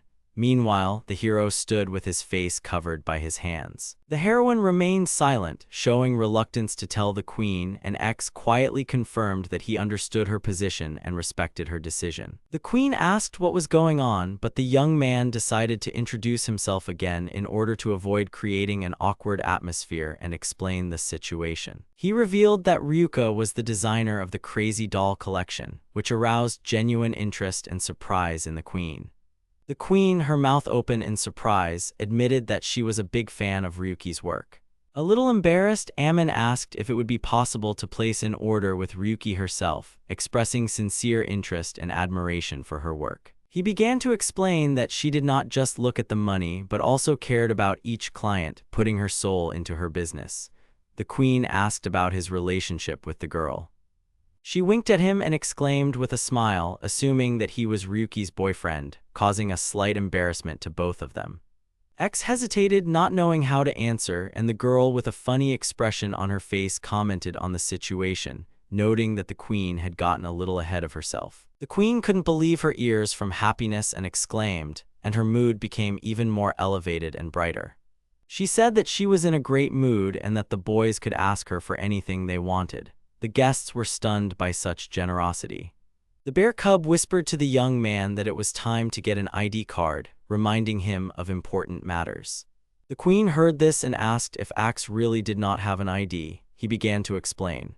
She responded positively, promising to fulfill their wish, and the boys could not believe their ears at such unexpected luck. They were brought a priest's medal. At first they doubted whether it was really what they were shown. The queen explained that the medal was intended for gifted individuals and could be used as identification. At that moment, the heroine quietly tugged at Axe's sleeve, attracting his attention. He turned to her, feeling her support. She looked at the medal with tenderness and said that everything fit together perfectly. Her gaze was full of kindness and confidence. He agreed that this was indeed the case, and together they thanked Queen Amine for her generosity and assistance. She said that the medal comes with various privileges and advantages, which caused a real shock among the children. With a slight grin on her face, the queen began to tell them what exactly awaited them next. She informed them that they were entitled to a free drink at the bar. The young man joked and asked if there would be alcoholic drinks. The monarch asked if the guests were happy about such a rare privilege, which could become a real salvation in the future. Then she suggested that they listen to music. The girl stood motionless while her companion explained that she was not too fond of large crowds. This caused confusion in the owner of the throne. The heroine noted that she herself did not have to attend the festival and looked at the young artist. She said she planned to transfer the musicians to her ship. The listeners, having settled in comfortably, enjoyed the sounds, understanding what power and influence wealthy people have. The young man was amazed and delighted by what was happening. However, soon the assembled people announced that it was time for them to return to their tent. Coming closer, she asked why they would not like to stay the night. The teddy bear immediately showed dissatisfaction and declared that their home was much more spacious and comfortable than this place. His companion tried to calm the situation, assuring him that everything was fine. The monarch cheerfully said that she would be interested to see this tent with her own eyes. At that moment, the ship began to slowly rise into the air. The guy was delighted with what was happening, enjoying every moment. The alert level rose to 3, and the throne's owner hurried to the wheelhouse to sort out the situation. She cried out in alarm and ran quickly through the corridors, leaving her companions to wait for news. Opening the door with a serious expression, she entered the wheelhouse, where her intrigued companion stood silently behind her. The queen asked what had happened and was informed of the appearance of a suspicious castle of unknown origin.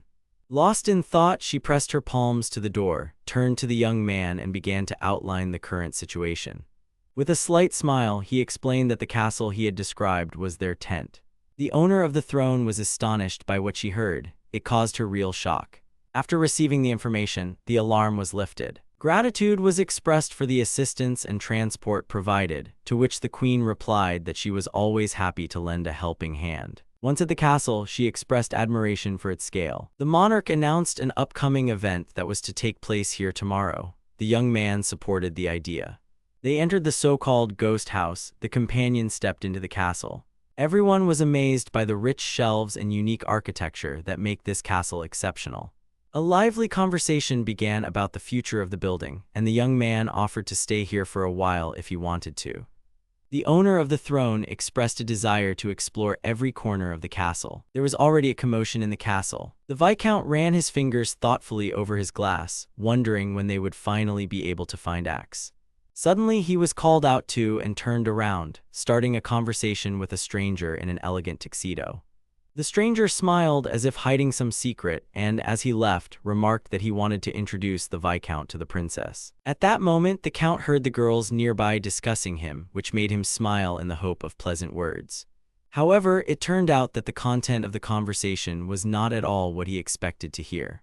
Irritated, he slammed his fists on the table and declared that they still had not been able to find the defective mage causing the alarm. The Viscount was seized with horror. The young man next to him expressed regret. The heated count began to angrily curse and shout about the consequences that could follow if the problem was not solved quickly. Meanwhile, the young man wondered where the young man was now, imagining him sitting on a bench, immersed in his thoughts. He felt at a loss as to what to do, but suddenly an inspiration came to him and he headed straight to the Academy of Magicians. There he was met by a powerful sorceress. The young man handed her the case concerning the missing person, and she took the documents in surprise, clearly recognizing the name. The sorceress admitted that she knew X and with some respect addressed him as Sir, which stunned her young companion. She noted that she only knows one side of him, implying that much remains hidden. Releasing her owl, she loudly announced a planet-wide search and reported that he had been spotted in Shiptown. The youth countered that there had been no reports of border violations in the area, considering such a possibility impossible. She revealed that the great magician laughs at attempts to find him and manipulates everyone. Hearing this, the young man realized that the missing man was a skilled manipulator who knew where he was hiding and would definitely tell everyone. At this time, a dragon with a rider on its back was flying over Shiptown. As he approached the stranger sitting on the dragon, the rider was noticed and he tensed up, sensing danger. The stranger began to shout, demanding an explanation, but the knight confidently declared that he had finally found the one they had been looking for so long. He insisted that it was definitely X, Reg, and rushed at him with his fists. He was wrong. Meanwhile, in a city district, a little girl was walking with her mother when her gaze was caught by an unusual object. There were many small toy bunnies scattered on the sidewalk. A crowd of people gathered at a small area where toy bunnies were being skillfully embroidered. At this time, one of the characters was having a conversation when a character called out to him, holding out a hat with coins. He said that they had received money from grateful spectators. The man praised his colleague for her initiative, and she said that people threw in coins themselves. It was promised that bunnies would be given to those who would provide important information about X and the girl with the teddy bear. People began to actively search for information, because the desire to get a unique toy was very strong. The stuffed rabbit secretly hoped that they would be found immediately after arriving in Shiptown, because everything seemed obvious. However, the search was fruitless. They could not find the people they needed. At this time, something important was happening in the palace. X, Luca, and Ammon stood together, and the young man expressed a desire to be left alone. The queen smiled and noted that she was about to fall, perhaps because X had gotten a little closer to her first. He responded by explaining that he simply wanted to make room for Ryuki. She assured that everything was fine and that this lock was very convenient for her. After a moment's thought, she asked if the next performer had arrived yet. The door began to open. And at that moment, several mysterious figures entered the room. The characters looked closely at the strangers, and one of them said with a smile that he would like to get an autograph from X. He soon learned that among them was a guy who acted as bait. The stranger introduced himself as Yaru, the king of the slums who had been tasked with bringing back X, and invited the young man to follow him.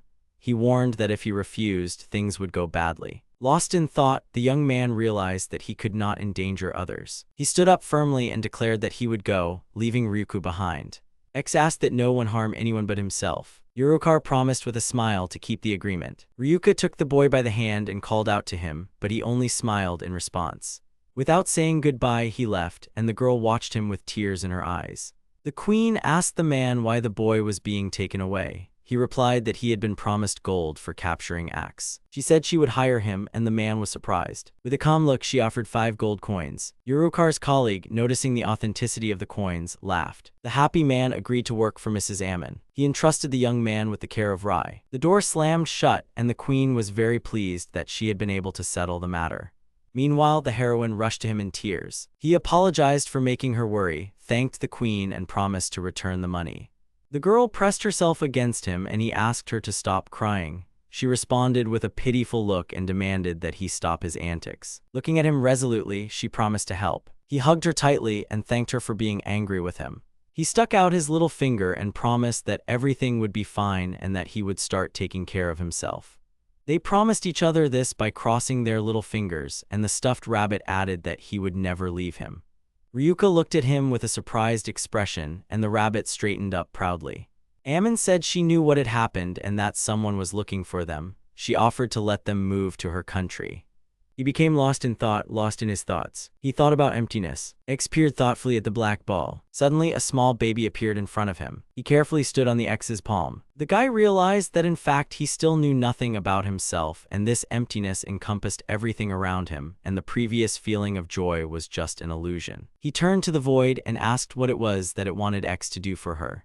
Emptiness listened attentively to the words of the young mage, while he apologized for the things he once forced her to do. X promised to fulfill any wish of the void, but he was surprised. Suddenly, she let out a joyful cry and said that she wanted a pillow made of slime.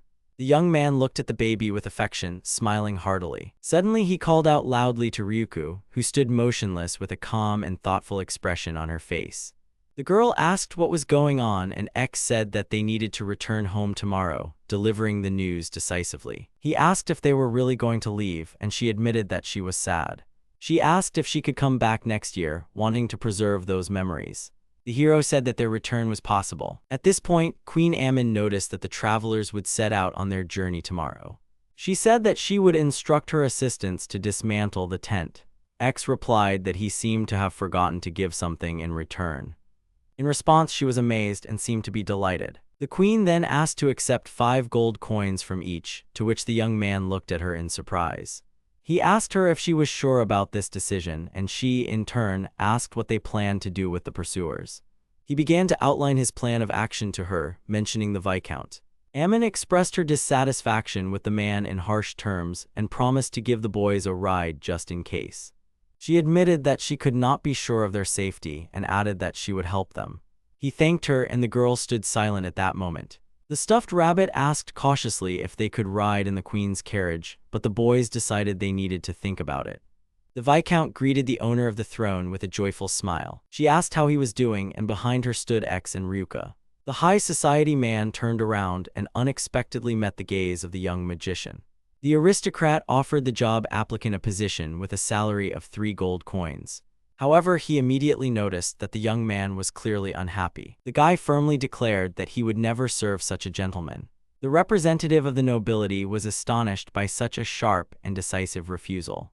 At this point, the throne owner reminded him that the young man had already become one of those who served the shrine, and sternly stated that she would not allow anyone to harm him. The aristocrat was shocked. Trying to object, he was interrupted by another young man. The new interlocutor calmly and persistently asked to listen to his request, and the ruler listened attentively and seriously. He continued to talk about his love for wine and promised to open his own wine cellar for her, after which he asked the aristocrat to shut up. The mistress was sincerely glad to hear this and decided to leave the magician and the girl together. As they left, the nobles looked extremely dissatisfied. Climbing the steps, he loudly declared that the young man would regret it. The magician himself noted that he voluntarily refused the offer, and everyone agreed that this was wonderful. After all, the lord of the city himself stood up for their defense. The girl emphasized that it was his actions that played a key role in this and asked him to accompany her. He looked at her and agreed. However, the companion remained serious and did not raise her eyes. They walked along a quiet street. Having reached her home, she remained thoughtful but did not forget to express gratitude.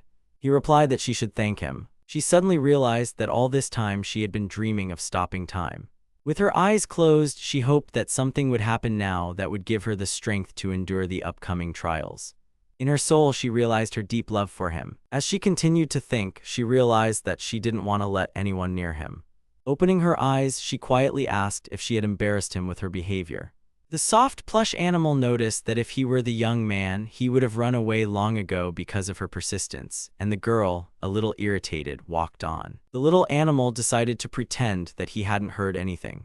Meanwhile, the young man himself hurried to look for a slime pillow. Bending over and trying to stay in the shadow of the houses, the protagonist crept along the deserted street.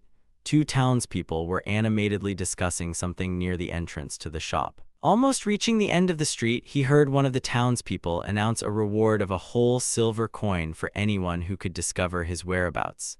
This news made him turn around. The sudden mention of his name made Axe freeze in place. Confusion crossed his face as he tried to understand who was looking for him and why, but he quickly pulled himself together and continued on his way. Having moved to a safe distance from the curious townspeople, Axe slowed down and immersed himself in thought. Possible reasons for the pursuit were spinning in his head. he thought that the Viscount could not accept the refusal. He thought that no one noticed him. His unremarkable appearance and modest clothes helped him remain unnoticed. As he climbed the creaky stairs to the second floor, X encountered two guards who looked at him suspiciously. The female guard was holding an official document and examining it carefully. Before he could come to his senses, X was seized. The guards barked at him. The woman standing next to him added in a cold tone that it was useless to run, explaining that they had a direct order to deliver him to the Viscount.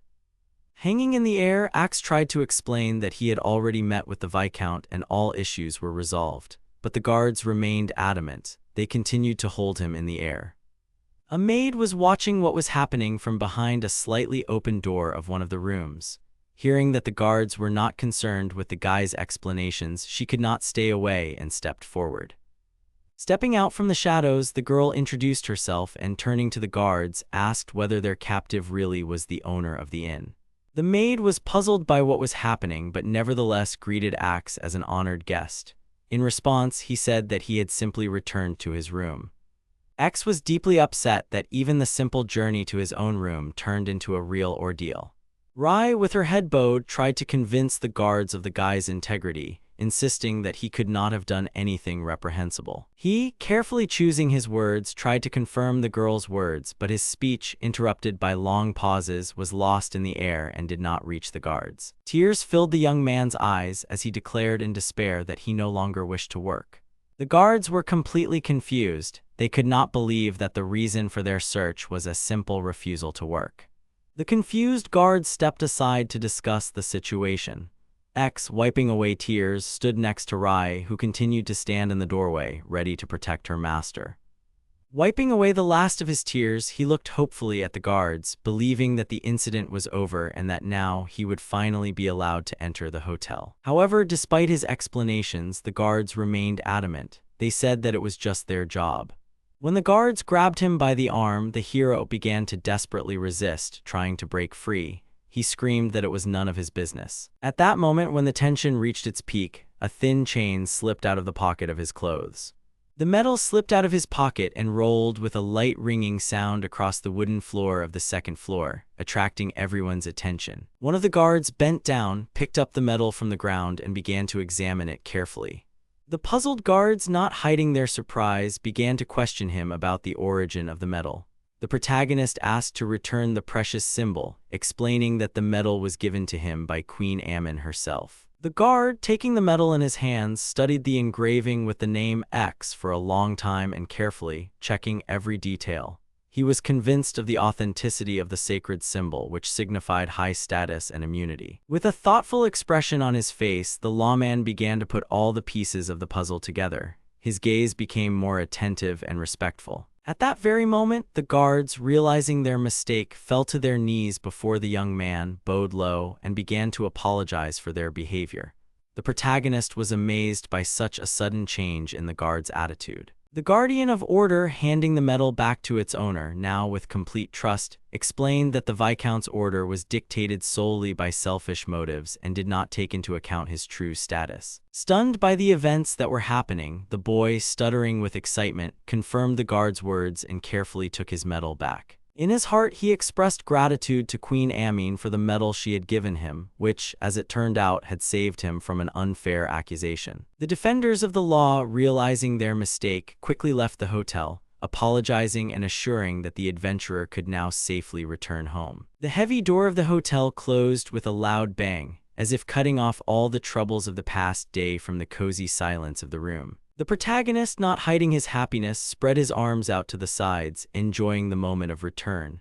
Behind him, Rai, smiling with joy, watched his sincere joy. Their appearance was unexpectedly seen by Nitra, who, surprised by what was happening, came out from around the corner to find out what was going on. If there was a better way to escape, it was through the window. That's what Nitra thought. But X, having calmed him down, assured him that everything would be all right now. Taking the first step forward, the protagonist slowly headed towards the bed, feeling how fatigue was starting to take its toll. Every movement was difficult, as if an invisible weight had fallen on my shoulders. As the trio stood near the front door, X and Rai looked with anticipation at their goal, the bed. Nitra, however, raised his head and looked up at them, smiling. The round pillow that X had been so eager for lay carelessly on the bed. After a long day of adventure, X carefully took the edge of the blanket, pushing it slightly to the side. At that moment, the hero, without taking off his clothes, fell on the bed, putting a round pillow under his head. The nice maid, standing nearby, tried to call out to him, but it was too late. He instantly fell into a deep sleep, and the heroes, deciding not to disturb him, left him to rest. An unexpected voice was heard in the Viscount's residence. The girl, lounging in a chair, says that she needs 120 medium-sized grimoires a day for the winter to make a special one for him. A young man in a suit stands near the door while the two talk. The Viscount feels like he is being ripped off. She pauses for a minute and then concentrates on recalling the very idea that could have changed the course of events. The girl reaches out to the cylinder as if she were about to put her thought into action. The idea was to combine wind with fire, perhaps to create something new and unusual using the power of the elements. The girl scoffs at the idea. She would never do such a thing even if she had the idea. At the same time, she brings the cylinder closer to her. A rectangular hole is visible from the cylinder from which something is evaporating. She comments with guesses that this device was made by Professor X, combining elemental magic. As a result, something was obtained. The Viscount put on an important pose, saying that his device had received high praise from the princess. In return, he asks for a reduction in the rent for this item and promises to supply her with 30 of these pieces. The surprised girl waves her hands, hinting that he needs to stop, that he needs to wait a minute. The Viscount doesn't hear her. He's lost in his thoughts. He's already happy because a new idea has appeared in his head about how to bring the price down. In his opinion, he just needs to order in bulk, and that way he can reduce costs. He offers her 120 magic stones for one rental, but for the second one she has to pay 1 stone. To which she is unable to restrain herself. She says that she did not say a word about the rental. The butler, who stood calmly with them in the same room, is asked to explain these words. He says that the stone in question serves as fuel for the product. The girl, continuing the butler's thought, completes the sentence, speaking about the transportation of these devices. And the Viscount will need 3,600 magic stones. Stunned by such large numbers, he is speechless and his eyes become empty. In horror, he screams that he is ruined. His voice pierces the space, full of despair and bitterness. They try to shout to the Viscount, but the words are lost in the void. Elsewhere, after a dream, the hero wakes up. He first opens one eye. He feels better and has not noticed how he fell asleep. At the same moment, he gets up with his feet and stretches. First, he stretches his right hand, closing his eyes. By peeling his head off the slime pillow, he confirms that this pillow is the best. Nitra meets her older brother after sleep. Behind him is a contented little sister, Rai, who puts her hands on his shoulders. In turn, X greeted them. The protagonist remembers that Rai had met with Urikar, so he asked if anything had happened. To which she replies that nothing bad had happened, that they had just talked to him. She also says that she knows him because he looked after her when she was in the slums. The protagonist thinks about Urikar and his little sister. Maybe he didn't want to hurt her because he said he would take care of her. There was a small silent pause in the room. No one said a word. The hero breaks the pause by saying that he is hungry and wants to go eat shashlik. The satisfied characters, smiling broadly, go to the kitchen. Already at the market, among the many food stalls, a contented Nitra is walking, humming something and eating shashlik. Sitting down together at a table in the middle of the bazaar, the main character says that he will not take the kitten's food, so he can feel free and eat as much as he can. The hero, smiling, sits at the table and says that he still won't be able to eat as much as the kitten, but he's ready for one shashlik. Voices from people standing at a distance from Ikes interrupt this idyll. People ask about the problems in the forest, saying that they are only getting worse. 3 men near one of the houses discuss goblins, guards, and fragments of magic stones. They say that there are more and more goblins in the forest and they wanted the forest guards to do a better job, and there are no fragments. The protagonist listens to their words, which makes him think that the effect of his protective magic has ended, but he does not believe it. At that very moment, the hero grabs his head and loudly forces himself not to think about work anymore, thus attracting the attention of the girls. His sister distracts him with her voice. She addresses him. This is Rai thanking the protagonist for allowing them to stay, and also thanking him for the kebabs. X just wants to know if they can handle the house. After listening to the story, he understands that the maid does not have her own place to live and wants to rent a room in a hotel. He asks her to keep it for herself. Rai jumps up from the table, surprising the hero with her behavior, and tells him that she refuses, that she does not want to rely on him so much. He gets flustered and explains the situation, saying that he is worried if they are left homeless, they can't just leave. He offers his room if they don't mind. She became a little sad and only asked if she would cause him any inconvenience. To which the hero replies that nothing terrible will happen, and tells them that they will now go home. Nitra and the protagonist begin to drift apart. Pulling herself together, Rai tells herself that she must be useful. Once in the hotel in the main character's room, the room is divided. Nitra is offered to share a bed with a girl. In the corner, there is still a bed with a slime pillow. The maid moves away. She immediately jumps under the covers into the main character's bed, thereby surprising him. The protagonist abruptly pulls the blanket off his bed, as if awakening to a new thought or realizing the need to act. A stunned X listens attentively to the girl's words, trying to comprehend what he heard. Already under the covers, she says that she can warm the bed while she sleeps. After these words, she thanks him for letting her stay. At that very second, Nitra, turning into a cat, jumps into the bed with his little sister Rai. They feel warm together on the protagonist's bed. X watches all this, experiencing many emotions. After taking a few steps, the protagonist confidently walks across the wooden floor in his boots, his footsteps echoing quietly in the empty room. The sounds of dull thuds seem to emphasize the importance of the moment. His hand slowly reaches for the book lying on the shelf, as if guided by intuition or a long-hidden desire to find answers in this particular book. The moment is filled with quiet tension and anticipation. The main character sits on the edge of the bed in which the characters were lying. X opens the book and starts reading. He starts with the second chapter, with the section on the concept of magic. The first pages talk about how it uses magical elements and causes absurd results. It is said about those who are not subject to it, for example, animals and also elementary magic. This is the limit for a powerless commoner. The heroes are only interested in what kind of emotionless declamation this is. The hero reads Chapter 2, Section 12, which says that mages shouldn't fall into the trap of the void so easily. The boys fall asleep from this boring book. The hero glances to the side, as if noticing something unexpected or trying to catch the slightest sound. X slowly closes the book he was holding in his hands, as if he had made an important discovery or made a decisive conclusion. The hero himself wants to sleep. He walks away with his head down. The boys are left on the bed hugging each other. They are covered with a blanket. The slime pillow is left in the far corner of the bed. An administrator appears in the corridor and notices the hero. There is an administrator behind the counter and X is standing in front of him. The administrator asks the hero if he wants to go somewhere. The hero wants to rent another room. Unfortunately, the entire hotel is completely occupied, but he is offered an option in the form of an attic. A man with a mustache hands him a key. On the other hand is the protagonist's hand, accepting it. He slowly climbs the creaky stairs to the attic. The attic seemed dirty and dusty, but he liked it. The attic was cheaper than the others, so he got used to taking care of it. In the attic, there is a bed, a table, and a dusty bottle. The hero concentrates, gathering energy within himself, and uses magic. A second later, the attic begins to shine with cleanliness, as if all the dust and darkness had instantly disappeared, leaving behind lightness and light. X reaches for his robe to unbutton it. He lays down on the bed, arms outstretched, only his legs remain bent at the knees, touching the floor. He lays down on his clothes and the book remains near her hand. The protagonist, with his eyes open, forgot what Rai said and said something he shouldn't have said to her. He hopes she won't remember it. Chapters from the book flashed before him. It said that beastmen have good physical abilities.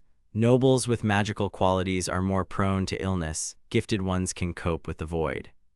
A girl is reading a book and in front of her is little X. She says that the old man wrote the book out of envy and prejudice. The protagonist, lying on the bed, smiles. He understands that much has changed. When his mistress picked him up, he learned a lot. He can't leave Rai and Nitra alone. His words break off. The protagonist lies with his eyes closed, lost in thought or rest. X has already covered himself with a blanket and in front of him is a window with a falling star. He says that tomorrow is a new life and that he needs to go to bed early. X lay motionless on the bed, thoughtfully looking at the ceiling. Deep down, he clearly understood that there was no point in spending money on rented accommodation anymore. The three friends, X, Rai and Nitra, raced forward filled with a common enthusiasm. Kitten, as always, was far ahead. They were met by a young female manager working in a prestigious real estate agency. She asked how she could be of use to the company of visitors. X enthusiastically spoke about his recent win and how he was eager to buy his own home. The thought was spinning in his head that life was a series of amazing adventures, and one of them was buying a house. He planned to use the gold coins that the wise master Ammon had once given him. The female manager politely inquired about the size of the budget, to which X proudly reported that he had 5 gold coins.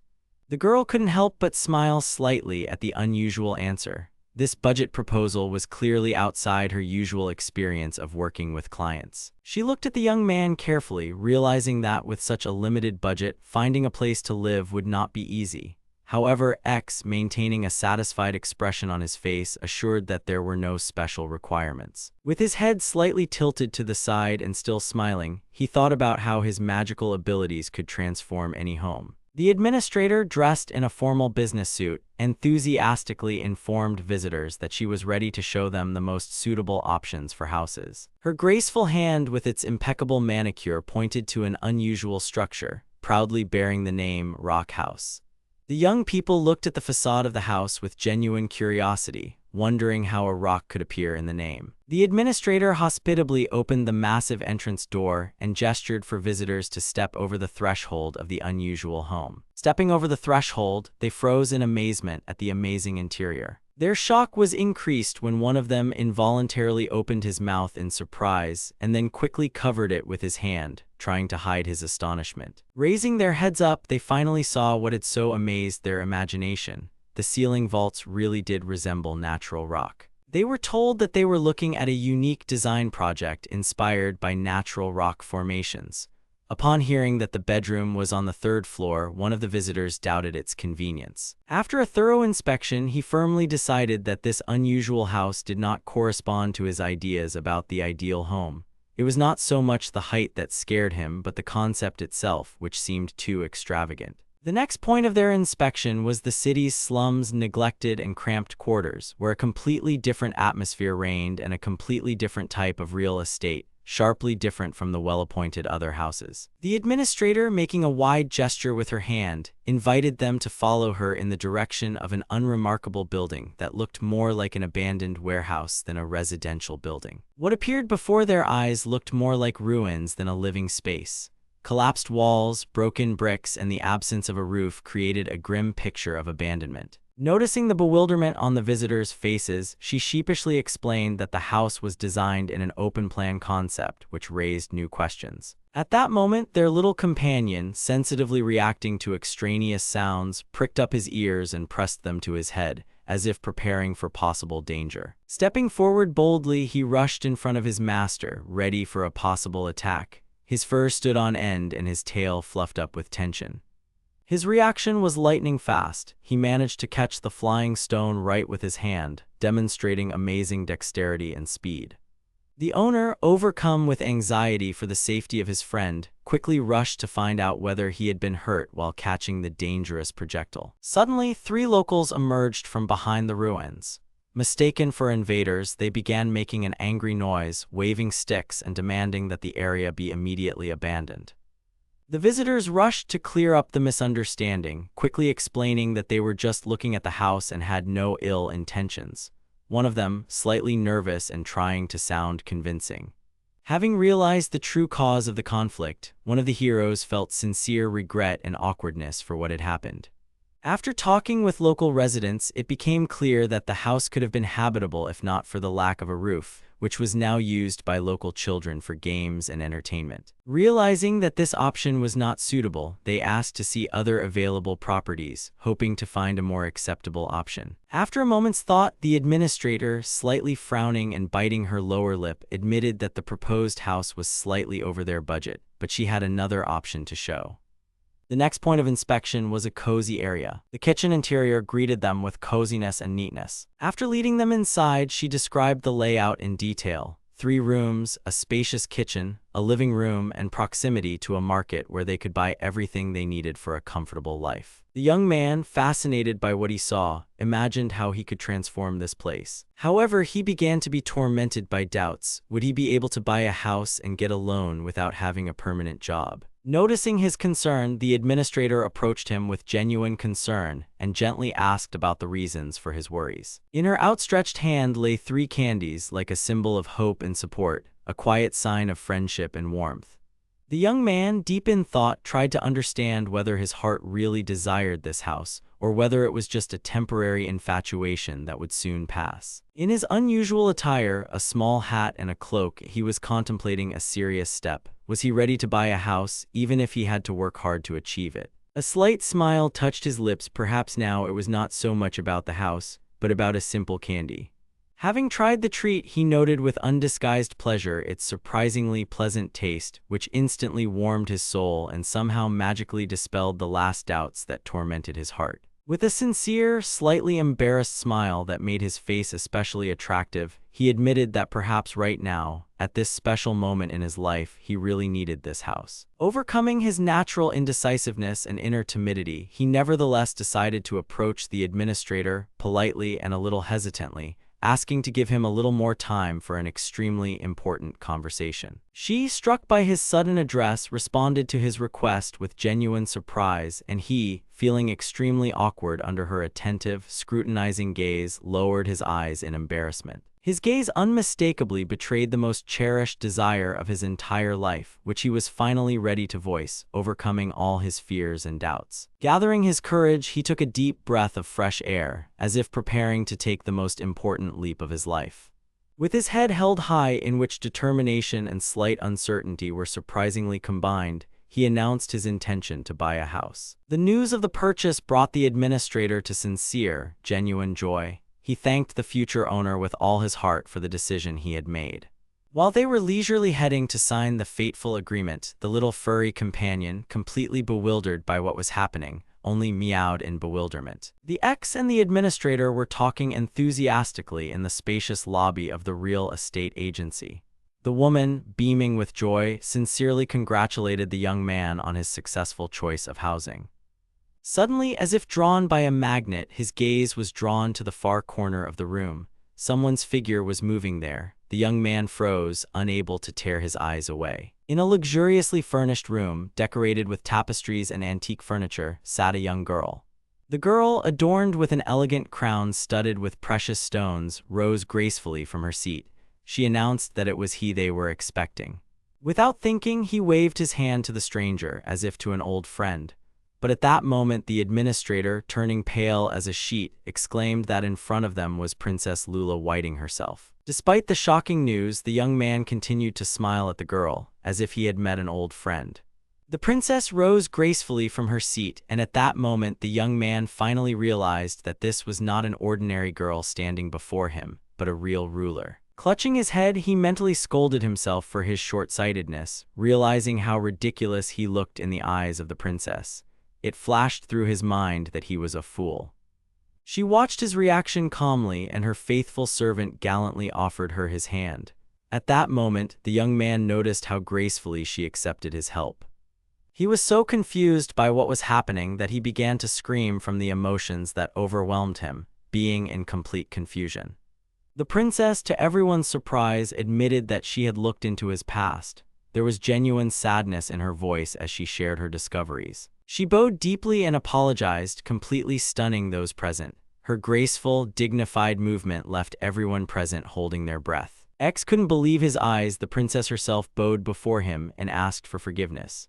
The butler, standing nearby, pierced the young man with a furious, penetrating gaze, clearly expressing his dissatisfaction with what was happening. The young man, gathering all his courage, dared to object to the princess, insisting that it was not proper for her to humiliate herself in such a way before him. She met his words with a calm, piercing gaze and gently reassured him, letting him know that there was no need to worry.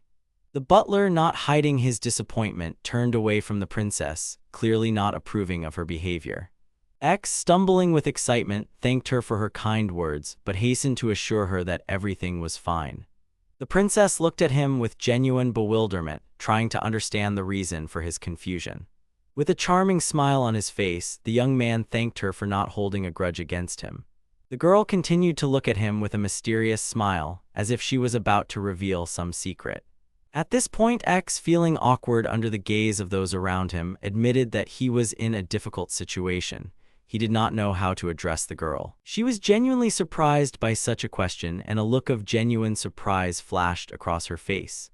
The princess thought for a moment, as if trying to find the right words for an answer that seemed obvious only to her.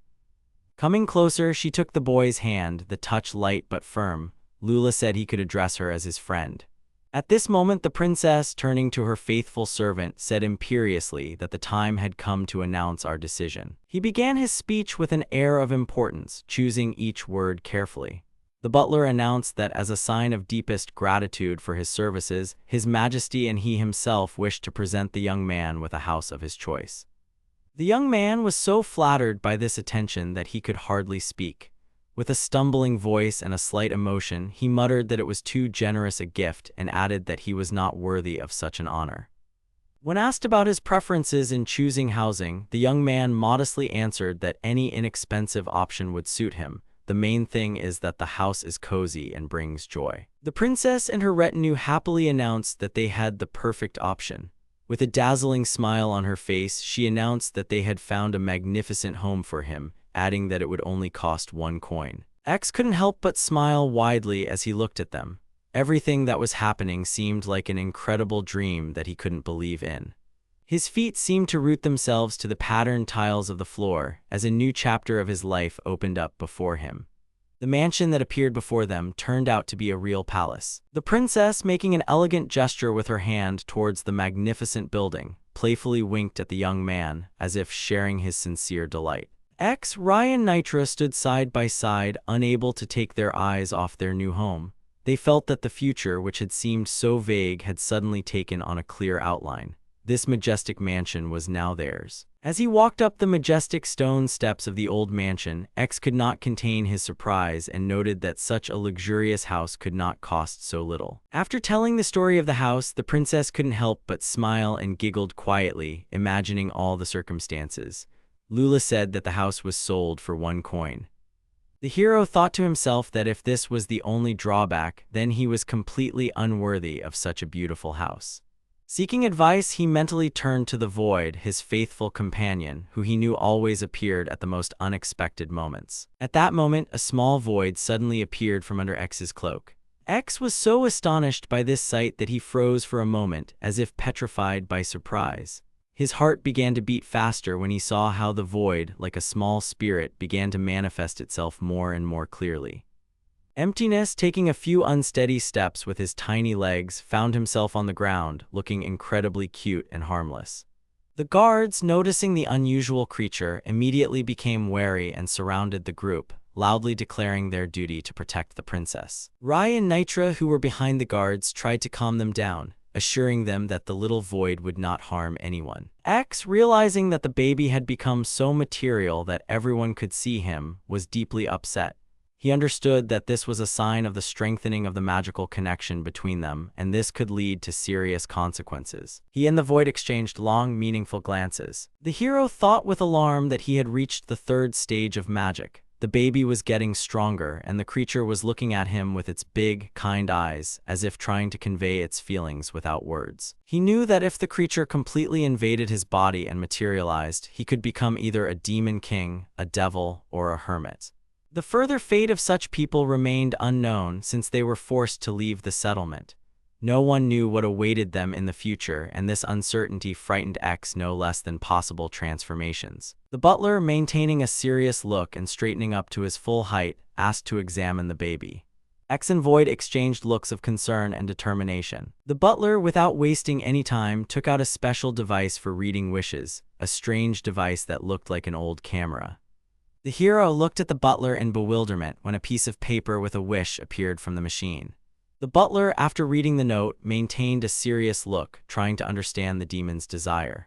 The princess, looking at what was happening, first frowned in bewilderment. Her thin eyebrows came together at the bridge of her nose, and then she could not hold back a smile. Her laughter echoed across the courtyard like a bell, causing everyone present to turn in her direction. Lula began to wipe away the tears that had appeared from laughter. She found what was written in the note incredibly funny. The butler, embarrassed by the princess's reaction, humbly bowed his head and asked for forgiveness, as if he was the cause of her merriment. X, breathing a sigh of relief, finally realized that everything had worked out and allowed himself a quiet smile. He turned his gaze to the little void, who stood with his arms crossed over his chest, looking at him with an expression of deep sadness. Smiling at his companion, X gave his consent, decisively confirming their intention. Emptiness, hearing these words, instantly perked up and began to joyfully run and jump, celebrating their new victory. Turning to Rai and Nitra, X invited them to inspect the house from the inside, which caused genuine joy among his friends. While the friends were climbing the stairs, the princess and the butler approached X, offering their help if necessary. Gratefully accepting their offer, he watched as the girl and the butler prepared to leave. The girl, winking goodbye, expressed tender hope for a quick new meeting. When they got into the carriage, the princess tenderly thanked X once again for everything he had done for them. And he, standing on the porch, waved his hand after them for a long time, trying to remember every moment of their farewell. The carriage rolled slowly along the road, carrying the princess and the butler further and further away from the majestic mansion. The princess, comfortably seated on the soft cushions of the carriage, could not take her eyes off the butler. The butler, sitting opposite, watched the princess carefully. Unable to bear the prolonged silence, the butler gently asked the princess if she remembered anything particularly funny. The princess, not hiding her pleasure, told him what had made her so happy. It turned out that the mysterious note he had read contained the simplest wish of the demon. The demon simply wanted to have his own home. The girl, her voice breaking with emotion, begged the master to give her a position as a real maid. With a soft smile on his face, he reassured her that everything was working out for the best. The heroine noted that the new mansion was very spacious and assured the gentleman of her readiness to help with the cleaning. She emphasized the impressive size of the house. With a thoughtful expression on his face, he reflected on the fact that he had originally been looking for a house solely for the three of them to live together. He had hoped that it would bring her happiness and help relieve her anxiety, but it had not. The girl stood before him, her palms folded in prayer, and he was lost in thought. Perhaps it really would be easier if she stayed and took on the household duties. He did not object to the thought. Her face instantly lit up with joy when she heard his agreement. The girl was literally jumping up and down with joy, filled with enthusiasm. At this time, her master calmly continued his speech, watching her stormy display of emotions with a slight smile. X, continuing his speech, threw a handful of coins in front of her, assuring her that it would be enough for several years. She froze in amazement at such a generous gesture. He asked her to buy some groceries. The girl was speechless when she saw the gold coin. The owner, noticing her reaction mentally, he asked her what salary she would like to receive, but the girl resolutely answered that she did not need money for her work. The owner, with a good-natured smile, shook his finger at her, as if playfully, and said that if she ever needed anything, she should definitely contact him. She answered him with a smile, light and a little mysterious. The owner immediately understood from her look that she would hardly ever turn to him for help, even if such a need suddenly arose. The hero declared that the current matter was finished. Then, looking into the distance, he wondered where Nitra and Void had disappeared to. Suddenly, he thought he heard their voices somewhere in the distance. He opened the door and saw the missing people. They were so engrossed in something so interesting that they didn't even notice him calling out to them, continuing to look at something with curiosity. The hero guessed that they had settled in the kitchen and were looking at his creation, an endless water jug, with genuine interest. Everyone was so engrossed in studying this unusual object that they didn't notice him enter. The kitchen was bustling with life. The boy suddenly realized that perhaps it was Void who had used his magic. As if hearing his thoughts, Void turned around and gave him a joyful look, as if proud of his magical tricks. Emptiness joyfully rushed towards the heroes, shouting as he ran for them to praise him as quickly and loudly as possible. X knelt down in front of the little Void and said with sincere gratitude that he was adorable. The little one beamed with happiness. The maid gently stroked the baby's head and said with a kind smile that he was very good. In response, the child burst into joyful giggles. While Void was enjoying the attention and genuinely enjoying the compliments, X watched him with concern. He thought deeply about how important it was that all this praise not go to the little boy's head. The character clapped his hands vigorously to attract attention and announced in a firm voice that it was time to finish moving. Then the character ordered the little void to return to him in a stern tone and categorically forbade him to go outside. He was very surprised by such an order. His face immediately darkened. The hero swung his arms wide as Void awkwardly crawled under his large cloak. He gently apologized to the little boy and added with a smile that they would have time to play later. X said that they needed a futon. Rai, hearing this, responded with confidence that they should not worry, as she knew perfectly well where to buy one. She added that they could take him there right now. After some time, they finally reached the right place. All the heroes were filled with joy. The client stood in the middle of the showroom and said in confusion that he did not know how to make a choice. Next to him was a consultant who suggested that he could personally check how comfortable each model was. He lay down on the bed, covered himself with the blanket, and noted with pleasure that the footer was incredibly airy and pleasant to the touch. When X expressed her admiration for the futon and called it perfect, Rai couldn't help but be overjoyed. However, her mood darkened when she noticed the high price, which was well over her budget. She took a deep breath and strongly recommended that the client check out the comfort of other futons on display before making a final decision. The young man took the futon in his hands, looked carefully at Rai, and after a little hesitation, agreed with her proposal, saying that fine, he would do so. After carefully examining all the futons, they came to the general conclusion that the selection process was quite tedious. The hero thanked Nitra for her help with a sincere smile, saying words of gratitude. He gladly volunteered to help carry the things and the chosen futon, demonstrating his willingness to be useful. The protagonist said that he had managed to inspect the entire house and now felt very tired. At that moment, the void suddenly flew out of his cape. Then he announced that it was time to start the game. The hero had to refuse the void a joint game, explaining that now it was necessary to put aside all entertainment. The hero, clearly upset by such an answer, took offense and declared that in this case he would play alone.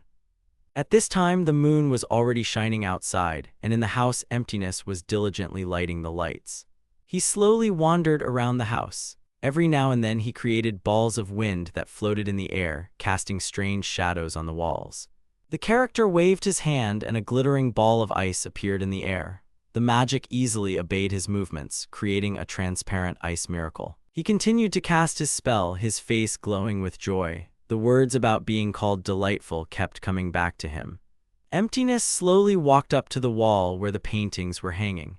He took one of the paintings down, turned it over in his hands, examining it carefully from all sides. Emptiness acted calmly and confidently, without the slightest shadow of excitement. Someone suddenly tapped the sleeping Rai on the shoulder and she woke up abruptly, meeting Nitra's gaze. Realizing who had disturbed her sleep, the girl looked around. A mysterious smile lit up his face and he said mysteriously that she should immediately take a look at what was happening because something incredible had happened. His voice sounded intriguing, raising anticipation and awakening curiosity. Rai was still not fully awake, her sleepy eyes half closed by heavy eyelids. Nitra slowly turned the door handle and it creaked open. The girl froze in place, her eyes widened in amazement and her breath caught in her throat. She froze in the doorway, covering her mouth with her hand in amazement. In silent amazement, Ray wondered why the paintings were floating in the air without support, experiencing mixed feelings of bewilderment and admiration. Nitra, like a seasoned acrobat, leaped lightly into the air and landed on the floating painting, a mischievous smile on his face. He announced that it was now Rai's turn to join him on this aerial journey. The girl screamed in horror as she watched her friend jump recklessly from one floating painting to another. Balancing on the edge of one of the paintings, Nitra performed complex pirouettes, causing Rai to close her eyes in horror and beg him to be careful. At first she protested loudly, screaming that they shouldn't do this, that it was pure madness. But gradually her screams turned into laughter and a sincere smile began to shine on her face. Gradually the girl's fear began to recede, replaced by curiosity and a desire to join the young man in this unusual entertainment. At that moment, their attention was drawn to a mysterious figure that appeared out of nowhere. Void stood watching them, his gaze full of mystery and curiosity, as if he was witnessing something unusual. Nitra, noticing the appearance of the mysterious character, assumed that it was the hand of the void that was responsible for creating this magical space with floating paintings. The kid continued to stand, smiling mysteriously. Rai, addressing the little one with warmth in her voice, noted that he was a very good and wonderful boy. The hero confirmed that their mysterious friend was really cool, and Emptiness, hearing these words, began to smile. The hero, still smiling, took a ripe apple out of his pocket. The girl, seeing this gesture, began to stroke the kitten and thank him for being such a good boy, creating an atmosphere of warmth in the air. Rai walked happily around the house with her friends, her face glowing with joy. At one point, she stopped and, holding a ripe apple in her hands, offered to give it to the master as a token of gratitude. Rai took something shiny out of her pocket, carefully turned the object over in her hands, and without taking her eyes off it, began to speak. She took a small shiny knife out of her pocket and, continuing to turn it over in her hands, said that it would be more convenient if they cut the apple into slices, as it would be easier to eat. Rai, peeling an apple, said that after she finished, everyone would have to change clothes. Her words scared the kitten. He turned noticeably pale. He waved her away with his hand in irritation. Deep in sleep, the gentleman sprawled out on the wide bed, taking up almost all the space. A sudden knock on the door broke the silence of the room, echoing off the walls. It was as unexpected as a clap of thunder on a clear day, but the gentleman, deep in sleep, continued to snore. A kitten and a girl entered the door with a tray of breakfast for the sleeping gentleman. Rai, holding the delicious food in her hands, wished him a good morning, and Nitra greeted Axe. Rai carefully lifted the lid off the tray, and the owner froze in admiration. On the tray lay an apple cut into thin slices. X couldn't help but smile as he looked at the exquisitely decorated apple. He sincerely admired the chef's skill and warmly noted how sweet and touching it was. He smiled broadly and, feeling genuine gratitude, thanked everyone present for such a pleasant surprise. While the hero happily tried each slice of apple, admiring its taste, everyone around him smiled and told how the little helper tried his best to help prepare this treat. X bowed his head slightly, a warm smile spreading across his face. He addressed Rai with sincere thanks, telling her that she was doing a great job, and expressed his appreciation for her contributions. The girl was so embarrassed that she couldn't look away. She looked at him without blinking, as if enchanted, afraid to miss the slightest movement or facial expression. The girl screamed loudly in delight, her face lit up with a wide smile, overwhelmed with emotion. In a burst of enthusiasm, she exclaimed that she would continue to work hard, putting all her strength and energy into her work. The heroine settled down in a cozy corner, holding a cup of tea and a plate of cookies. She broke off small pieces of the treat with leisurely movements, bringing them to her mouth. She settled herself on the edge of the bed, tucking her legs under her. She bit off each piece of cookie mechanically, barely noticing the taste. Her thoughts were absorbed in X. She imagined what he was doing now. Suddenly, the eyes of the stuffed rabbit she was petting mechanically began to glow with a soft light. Little X, pale and thin, sat right on the cold floor. He carefully held a piece of bread in his hands. His eyes showed an unchildish weariness, but he had only just turned 10. In the background sat a black-haired man. His face was deeply thoughtful, as if he was trying to comprehend something important. Suddenly, he announced that they had maple crabs today for the first time in a long time. X turned sharply at the familiar voice, and images of the past flashed before his eyes. After their parents fell into the hands of bandits, it was his aunt and uncle who took care of the boy. The uncle, who was sitting by the fire, turned his head sharply towards X and, frowning, rudely asked what he was staring at. He called him a brat, but the aunt, who was standing nearby, gently put her husband in his place. The hero was grateful to them. There was an amazing silence all around, broken only by the rustling of leaves and the occasional singing of birds. X settled down on an old log, looking thoughtfully into the distance where the sky met the forest. The question of how he could be useful to these people did not give him peace. A deep sigh escaped from his chest. He felt obligated. Suddenly his gaze froze, as if he had seen something unusual. His eyes widened slightly and his eyebrows rose slightly. A thought flashed through his mind that could change his entire understanding of what was happening. Two figures appeared before him, animatedly conversing with each other. Their conversation concerned some maple crabs, creatures that Axe had sometimes not heard of before. Their voices seemed to come from far away. One of the interlocutors, frowning, asked if the forest where these crabs live is really so dangerous. He had heard horror stories about people dying there. The second man, waving his hand, said that it was not true. The words of the strangers made the hero think deeply. His uncle's words came to mind, saying that everything grows very poorly in this forest and that it seems to suck the life out of everything living. Suddenly, the silence was broken by a voice calling out to the boy. He jumped in surprise and turned around sharply, his heart beating faster with fear and anxiety. Flustered, he asked the strangers what they wanted. They offered to join him in the crab hunt, but warned him not to tell anyone about it. The offer sounded tempting. The young man's thoughts drifted to the mysterious maple crabs. He tried to imagine what they looked like and suddenly remembered this was his uncle's favorite delicacy. His imagination drew strange pictures, and he became more and more absorbed in thoughts about crabs. Uncle always said that he had never tasted anything tastier than them, and now the boy had a chance to please him. Gathering his courage, he agreed to the stranger's offer. Their feet confidently walked on the ground, and the outlines of the red forest were already visible ahead. Raising his head, the boy admired the unusual sight. The leaves on the trees were glowing with bright colors. He noted with admiration that they had already arrived in this mysterious red forest. Carefully plucking one leaf, he brought it to his eyes and noticed that they were shaped like hands, as if nature itself had created this amazing resemblance. His companions were visibly nervous, their faces pale with fear. This forest really did have a special effect on people, causing inexplicable anxiety. One of the guys couldn't stand the tension and expressed impatience about how much further he had to go to the crabs, noting that the ground was squelching and hard to walk on. The boy, feeling more confident than the others, extended his hand forward and took a step, pointing to the unusual sight before them. He happily reported that this was where the very crabs they were looking for were.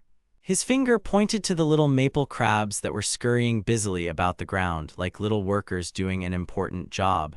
Their quick, coordinated movements gave life to the scene. The young man dropped to his knees, his eyes wide with amazement. The heroes clearly intended to collect as many crabs as possible. There was a sense of anticipation in the air. Taking one crab in his hands, X carefully stroked its shell, thinking that with so much prey, perhaps he would get something too. The boys enthusiastically set about catching crabs, their faces glowing with joy and anticipation. They scurried deftly between the trees, deftly catching the crabs that were trying to escape. The hunt began successfully.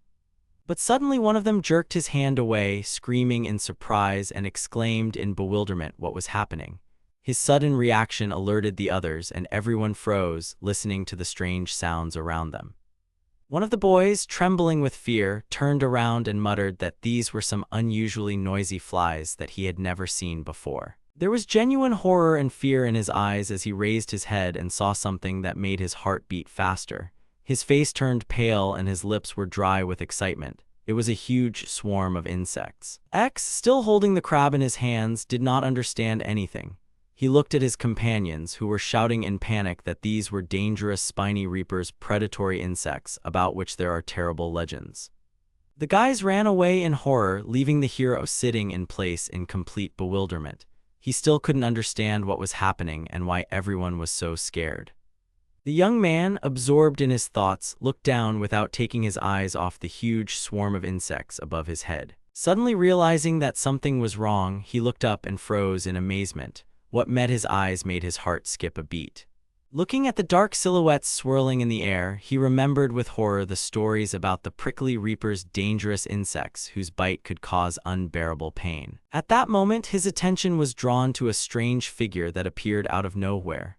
Long hair fluttered in the wind, creating a mysterious glow around his head. A sharp roar like a clap of thunder suddenly broke the silence. It was a deafening explosion that made the earth tremble. The frightened young man mechanically covered his head with his hands, trying to protect himself. The young man slowly lowered his hands, his eyes widening in amazement at the sight of the stranger. Her long, blonde hair fluttered in the wind. At that moment, he realized that it was this mysterious figure who had somehow saved him. The mysterious figure, wrapped in clothes, with long hair fluttering in the wind, stood motionless with its back to the young man, keeping silent. Its slender silhouette seemed almost unreal in the semi-darkness. Turning to the young man, the stranger cast a calm, penetrating glance at him and asked sympathetically if he had been hurt. Her eyes showed genuine concern. The young man could not tear his admiring gaze away from her. Enchanted by her beauty, he could not hold back his admiring words, confessing that he had never seen such a beautiful person. Enchanted by her presence, he continued to look at her, unable to look away. Her unearthly beauty literally made his hair stand on end and his head began to buzz. As a sign of deep gratitude, the young man dropped to one knee and, bowing his head, began to express gratitude to his savior for appearing at exactly that right moment. Without rising from his knees, he slowly raised his head and continued to look at her. Noticing his condition, the stranger leaned slightly towards him. There was a soft note of concern in her voice as she noted that his legs seemed weak from excitement and asked him not to overexert himself. She paused for a moment, looking thoughtfully at the young man, and said that perhaps he was an uncut diamond whose true value had not yet been revealed. Supporting her chin with her graceful hand, she studied Ikes with a keen gaze, as if trying to penetrate deep into his soul and understand all his hidden thoughts and feelings. The young man continued to sit, looking at her in bewilderment, completely unaware of what was happening. Then the stranger told him that she sensed a magical gift in him which perhaps even surpassed her own. She thoughtfully guessed that he must have a rather weak constitution, noting that this was quite typical for those whose magical abilities were at a very high level. The young man lowered his eyes in embarrassment and turned slightly pink, confirming her guess, admitting that he really did get sick often and had never been particularly hardy. Thoughtfully tilting her head to the side, she listened attentively to his story without interrupting. After a moment of silence, during which she carefully studied his face, the stranger took a step closer and delicately hinted that if he didn't mind, she had an interesting proposition for him. The young man looked at her. Leaning towards him, she gently asked if he would agree to move in with her. With a slight smile on her lips, she explained that she wanted to help him unlock his power and asked him to become her apprentice. The young man continued to look at her attentively, taking in every word. His heart beat faster and thousands of thoughts swirled in his head. The stranger looked at him with a barely noticeable smile, as if she already knew that he would agree. Her lips trembled slightly from suppressed excitement. He still sat there, clenching his fists so tightly that his knuckles were white. Something about that sentence made him vaguely uneasy.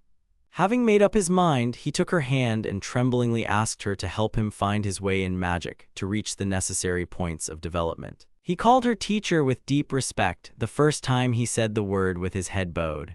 She responded with a warm, sincere smile that expressed approval of his choice. The stranger gently pulled him by the hand and said that in that case she would wait for him at her place. Then she asked him caringly if everything was all right with his family. The young man looked at her with undisguised surprise. He asked if all this was really happening. The thought flashed through his mind that if he left the family, his uncle and aunt might become happier. She confidently led him along, telling him it was time to go. The young man, full of hope, obediently followed her. Suddenly, something stopped him. He stopped abruptly, clenched his fists so hard that his knuckles turned white, and took a deep breath. Noticing his stop, she turned around in surprise. He, gathering his courage, asked her for a little time. The tired man slowly walked up the steps and stopped at the threshold of the house. Taking a deep breath, he said loudly that he was back. It was Uncle Ikes, exhausted from a long day of work and heavy thoughts. Entering the house, he was surprised to find the rooms empty. The silence seemed unnatural and the absence of familiar sounds was alarming. He expected to see someone from the household, but the house seemed deserted.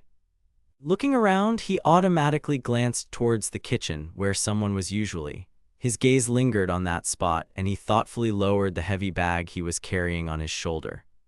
As he approached the table, he noticed a plate of crab on it. It was strange, because they had already eaten crabs yesterday, and he was sure that there was nothing left. But these crabs were fresh, as if they had just been cooked. His attention was drawn to a small note lying next to the plate. Unfolding it, he read simple but meaningful words of gratitude to them for everything. This is a message from Ikes. All over the place, on the mighty branches of the trees, a variety of houses were visible. When they finally reached their destination, the stranger pointed to one of the houses, proudly declaring that it was her home. The young man could not hide his amazement. He had not expected to see such a large settlement. Lightly touching the door handle, she opened the door and gestured for the young man to enter. Looking carefully at her guest, she gently remarked that he needed to refresh himself after the long journey. With graceful grace, she placed the steaming bowl in front of him. The steam rising from the dish created a cozy atmosphere. The room was filled with delicious smells from the fragrant dish. The young man was struck by the enticing aroma that made his head spin. He took a deep breath of the magical smell and admitted that he had never encountered such a delicious dish. His gratitude flowed in an endless stream. He was profuse in his thanks for the warm welcome, not knowing how to express all his gratitude. She watched him with a gentle smile that made her face especially beautiful. As he began to eat, he noticed the unusual, incomparable taste of the dish. With a light laugh, she admitted that she had been experimenting with maple crab extract, a rare delicacy. His genuine surprise and admiration touched her, causing her to smile again. Still smiling, he tasted the dish. It was clear from his face that he had finally understood the source of this amazing taste, and this made the hero feel very good. Tears of joy appeared in his eyes, not from bitterness but from overwhelming feelings. Such exquisite food was something incredible for him, an almost fairy-tale gift of fate. She realized that she had touched him deeply with her hospitality. The young man listened attentively to her every word, absorbing the information like a sponge, trying not to miss a single moment. Placing her hand on the table, she introduced herself. Her name was Alice, and she was a high elf. The words came out of nowhere. The boy was so delighted with the information the teacher gave him that he couldn't help but smile happily. It was from that moment that the boy became Alice's student, and 5 years had passed since then. During this time, he had learned a lot, and now his life was filled with new knowledge and amazing discoveries. A juicy red apple hung on a tree branch like a precious stone. Suddenly, it was swiftly cut by an invisible hand and, describing an arc in the air, softly landed right on the outstretched palm. It was X, who had already raised the apple to his mouth, about to take a bite, when Alice sternly said that he was behaving in an unacceptable manner.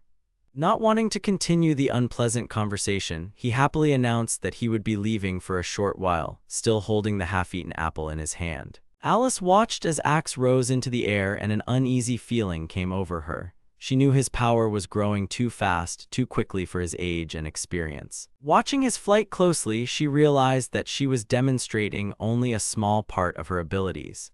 Behind the external carelessness and youthful enthusiasm, there was hidden enormous potential. She stood motionless, gazing at the horizon where the sky met the earth. Alice wandered thoughtfully down the street, sorting through ingredients and thinking about a new recipe. After a long flight, his tired but strong legs finally touched solid ground. He found himself on top of a huge rock, towering over a deserted wasteland. The place was not chosen by chance. Here, away from prying eyes, one could practice magic without interference.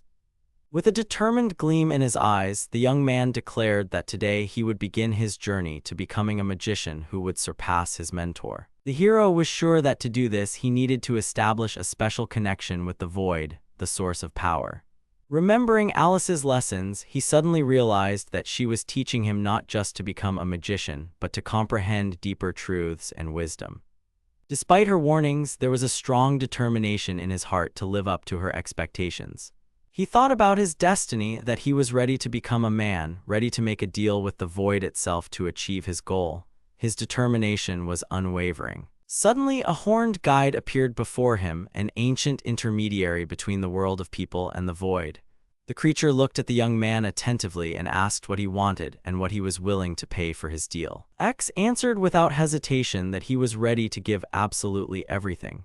The guide decided to test his determination and asked him directly if he was ready to give the most valuable thing, his own life. Without a moment's hesitation, the young man answered affirmatively. His face expressed unwavering determination, and his voice sounded firm and confident. The fear of the unknown raged inside him, but he skillfully hid his true feelings. His gaze remained firm and his back straight. The horned guide, having carefully studied the young man, said that he had a suitable proposal. The terms of the deal were unexpected. The guide demanded X's talent as payment. From that moment on, his body's physical development would stop and it would remain young forever. Despite the seriousness of the consequences, X accepted this condition without hesitation.